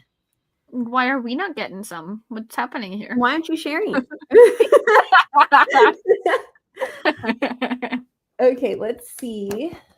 What do we have for our last one? I don't know if we said earlier if anyone had any preferences. Let's see. Oh, What we got? it is February. Do we want to do a Valentine's Day one? Oh, Yeah, yeah. I That have sounds hearts. cute. Wait a second. Someone asked for bunnies. There's Easter bunnies. Does it matter? They're bunnies. No, I don't think so. I think Easter Bunny is a fair Bunnies? game here. Let's go bunnies. Someone asked for bunnies earlier, and I Yes. see. I remember who. Bunnies are bunnies. Okay. Chestnuts. Why aren't you sharing? Why are you holding out on us with the snacks? It's like I share. No one is giving us snacks. Okay, how much time do we want for our last sprint? Yay! Super also says that Easter Yay! bunnies Oh, nice. yay! Okay, we got bunnies. Let's see. 30 minutes? Yeah, that sounds good. Minutes before? I'm Okay. done for 30 minutes, yeah. I'm gonna read more of this and possibly cry. Oh, they're so cute. Oh, okay. I like this. Oh boy. Oh my goodness. Look at the bunnies. Oh. They're I'm gonna so go for the pink one cute. this time. The pink one? Yes. Oh, I think I'm gonna do the brown one. Oh, you're so cute. You're so cute. Yeah, I love Coffee, rabbits ice cream, too. root beer. Oh, Katie. Coffee, ice cream, root beer. Oh, River's going number 1. Hell yeah. Pink one. Now these guys are on something. Blue bunny. Super and I are sticking together with the pink one. Let's go. Dream team. Okay, let's see. All right. Okay, this is going to be our last sprint of the day. How am I supposed to choose? Right? They're so cute. Pink is my favorite color. Rabbits are You my are favorite. so then right. It's perfect. It's Yeah, perfect. it is meant for you. Yes. I wonder how they're gonna run now. I'm very interested. I'm so curious. Okay, are we ready to find out? Their grandma looks like Bugs Bunny. It does. So cute. Okay, It here we go. does. You're Ready, so right. set.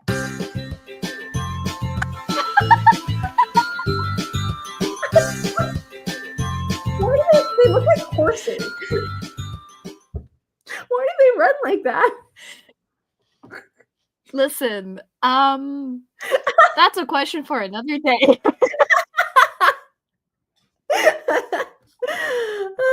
What are they? I don't know. We don't know, and neither do they. Okay, let's wrap it up.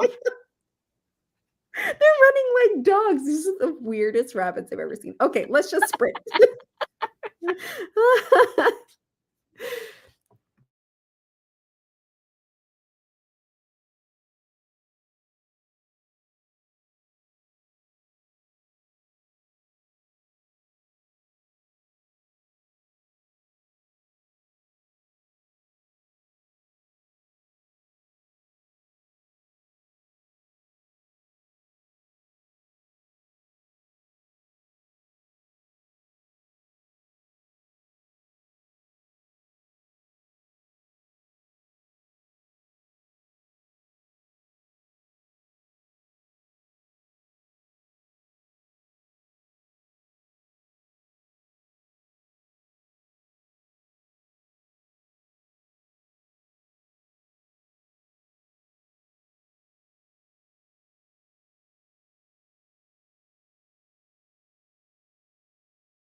And number 1.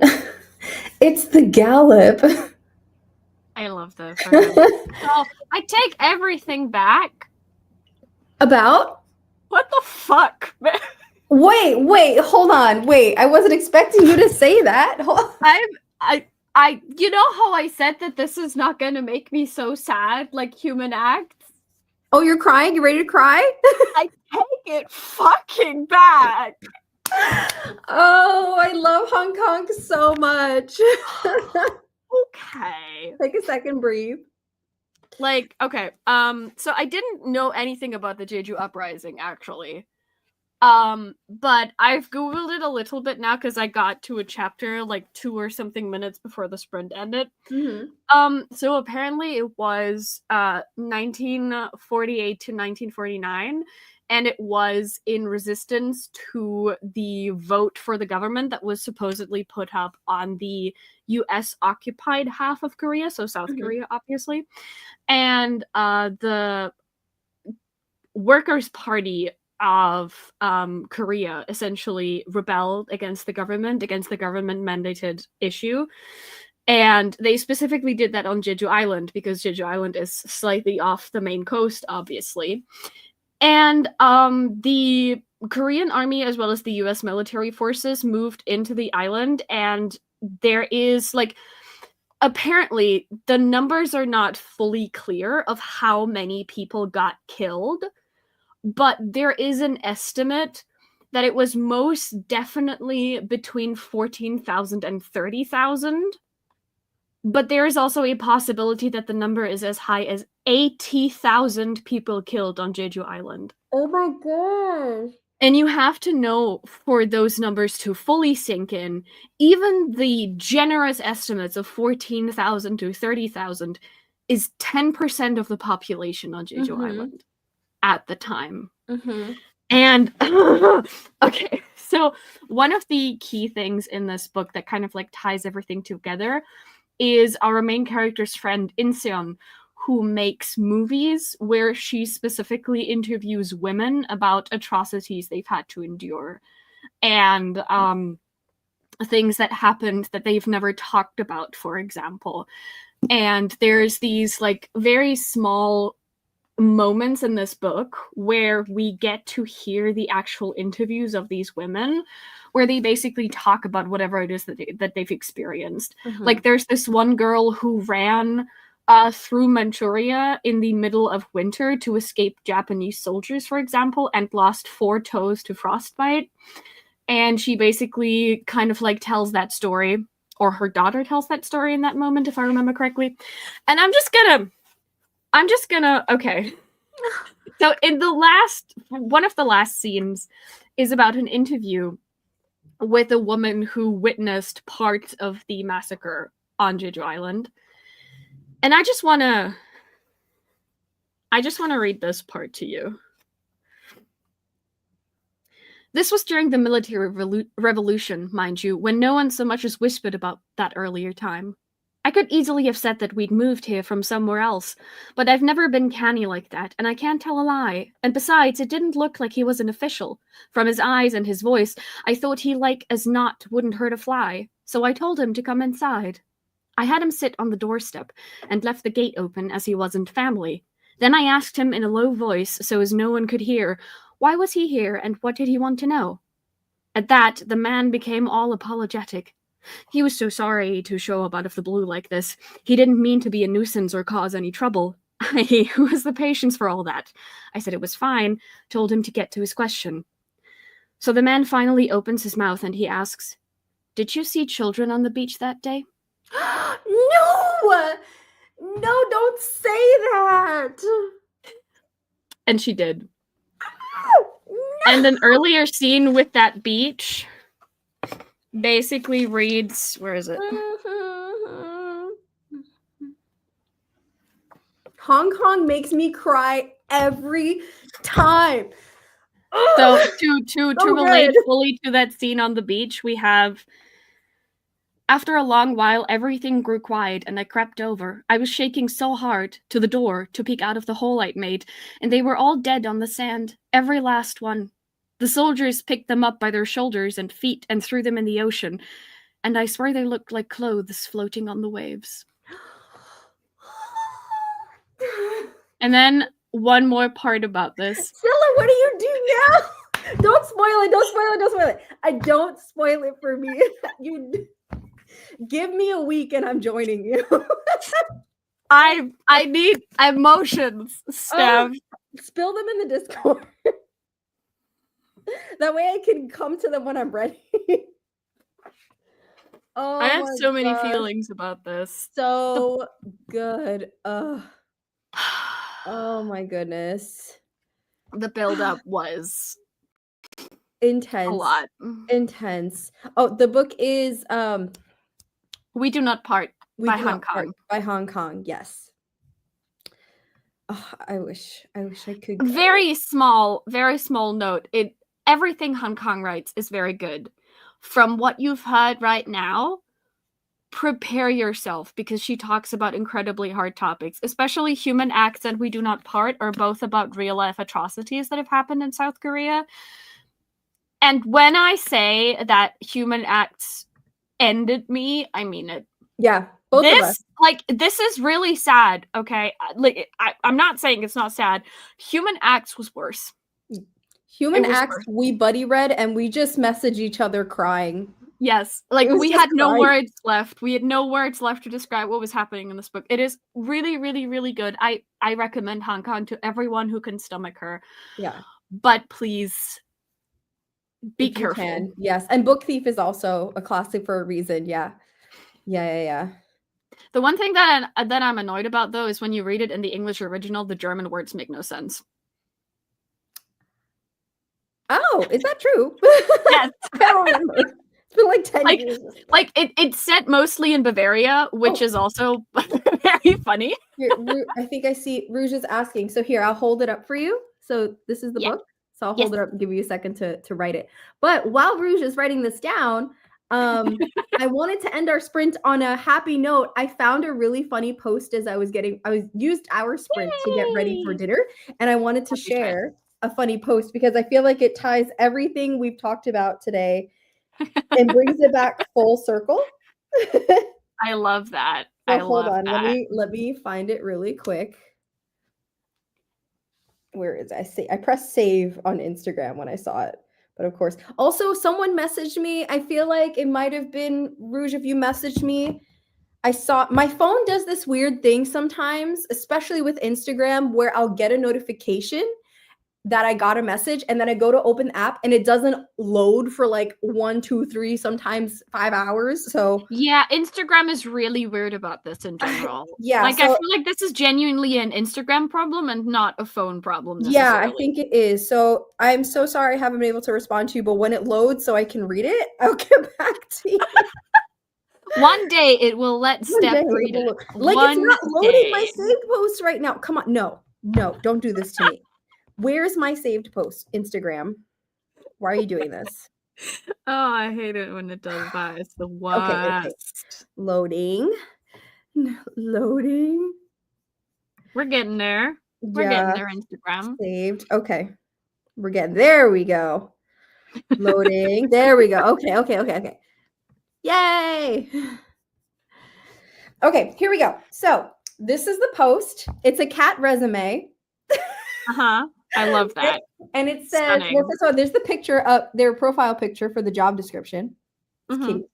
Okay. And it says, my wife was updating her resume and decided to create a resume for our cat. It says, their name is Winter.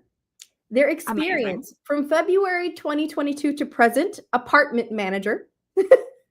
Responsibilities include letting my dad know when I'm hungry and my plate is empty. Sleep as close as possible to my parents between the hours of 3 to 6 a.m. Protect my mom when she goes to the bathroom from 12 to 7 a.m. Watch the windows to make sure that there's no dangers. And watch from far away the route of the vacuum cleaner. Make sure any open boxes work properly. Make sure parents' clothing has cat hair. Groom my parents and provide love. Education, litter box training, grooming training, scratching training. Skills, using the litter box, boxes, toys, patience. Great speaker, be beautiful. Amazing. Incredible. Incredible. We It's like love 10 that, of 10, honestly. what higher? 10 out of 10. 10 out of 10. Do you know any other books that are based on South Korean history or anything other than Hong Kong? There are a couple South Korean authors that I have on my TBR that I haven't read yet. Wait, hold on. Let me would hire that cat over many politicians and CEOs. What the hell is that one novel called? 1982 something. Pachinko. Pachinko. Yeah, I've heard of Pachinko. So Pachinko is not necessarily about like a specific historical event, like We Do Not Part or Human Acts, because Human Acts is about the Gwangju uprising and this is about the Jeju uprising. But Pachinko follows a family in Korea during the Korean-Japanese War, if I remember correctly. So among other things, I do believe that we at least briefly talk about comfort women, just so you know. And there is one specifically about comfort women. What is that one called? Hold on. I need to Google this now because this is going to bug me forever. Yeah. And then while you Google that, there's another book that's really popular called Kim Ji-young, born 1982. Oh, yeah, I love that one. Yeah. How We Disappeared. How We Disappeared by, what's her name? Jingjing Lee. This is specifically about comfort women. For anyone who doesn't know what that very euphemistic term refers to, it is about Korean women who were captured and put into brothels to entertain Japanese soldiers. It's an incredibly heavy topic. It's a topic that was very censored both in Japan as well as in actual Korea. A lot of the comfort women who actually managed to escape after the war was over were shamed and shunned by their entire family because they brought shame onto the family's name. It's an incredibly hard topic to witness, but the book, How We Disappeared, is a really, really good, if very hard to stomach book. So if that's something you want to read, I can recommend it personally.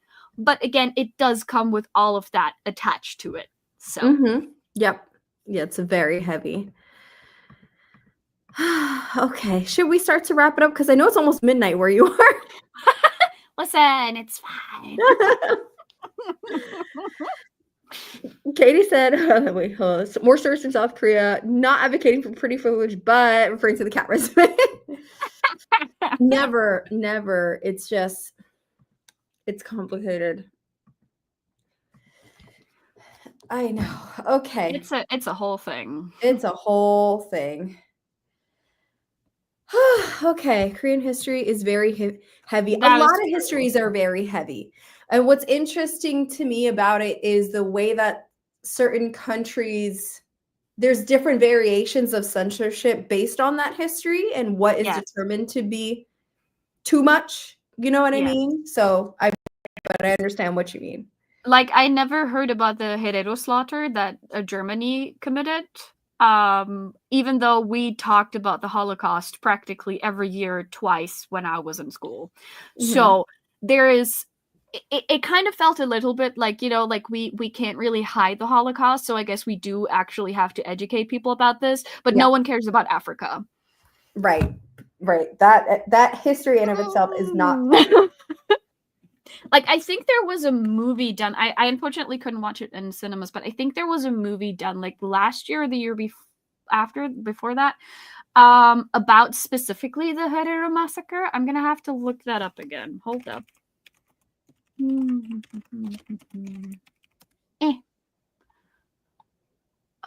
Measures of Men. Yeah. Measures of Men. It's a German drama film. But it tells the story of the Herero and Namaqua genocide perpetrated in German Southwest Africa between 1904 and 1908. Sad. And it premiered in 23. It's horrible.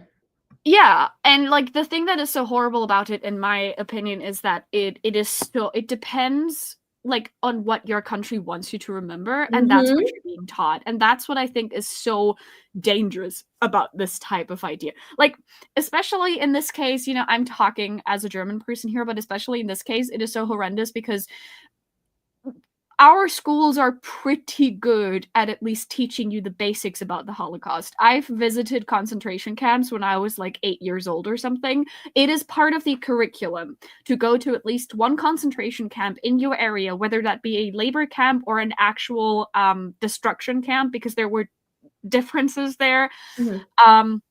You have to go at least once in your life. You have to go to a concentration camp.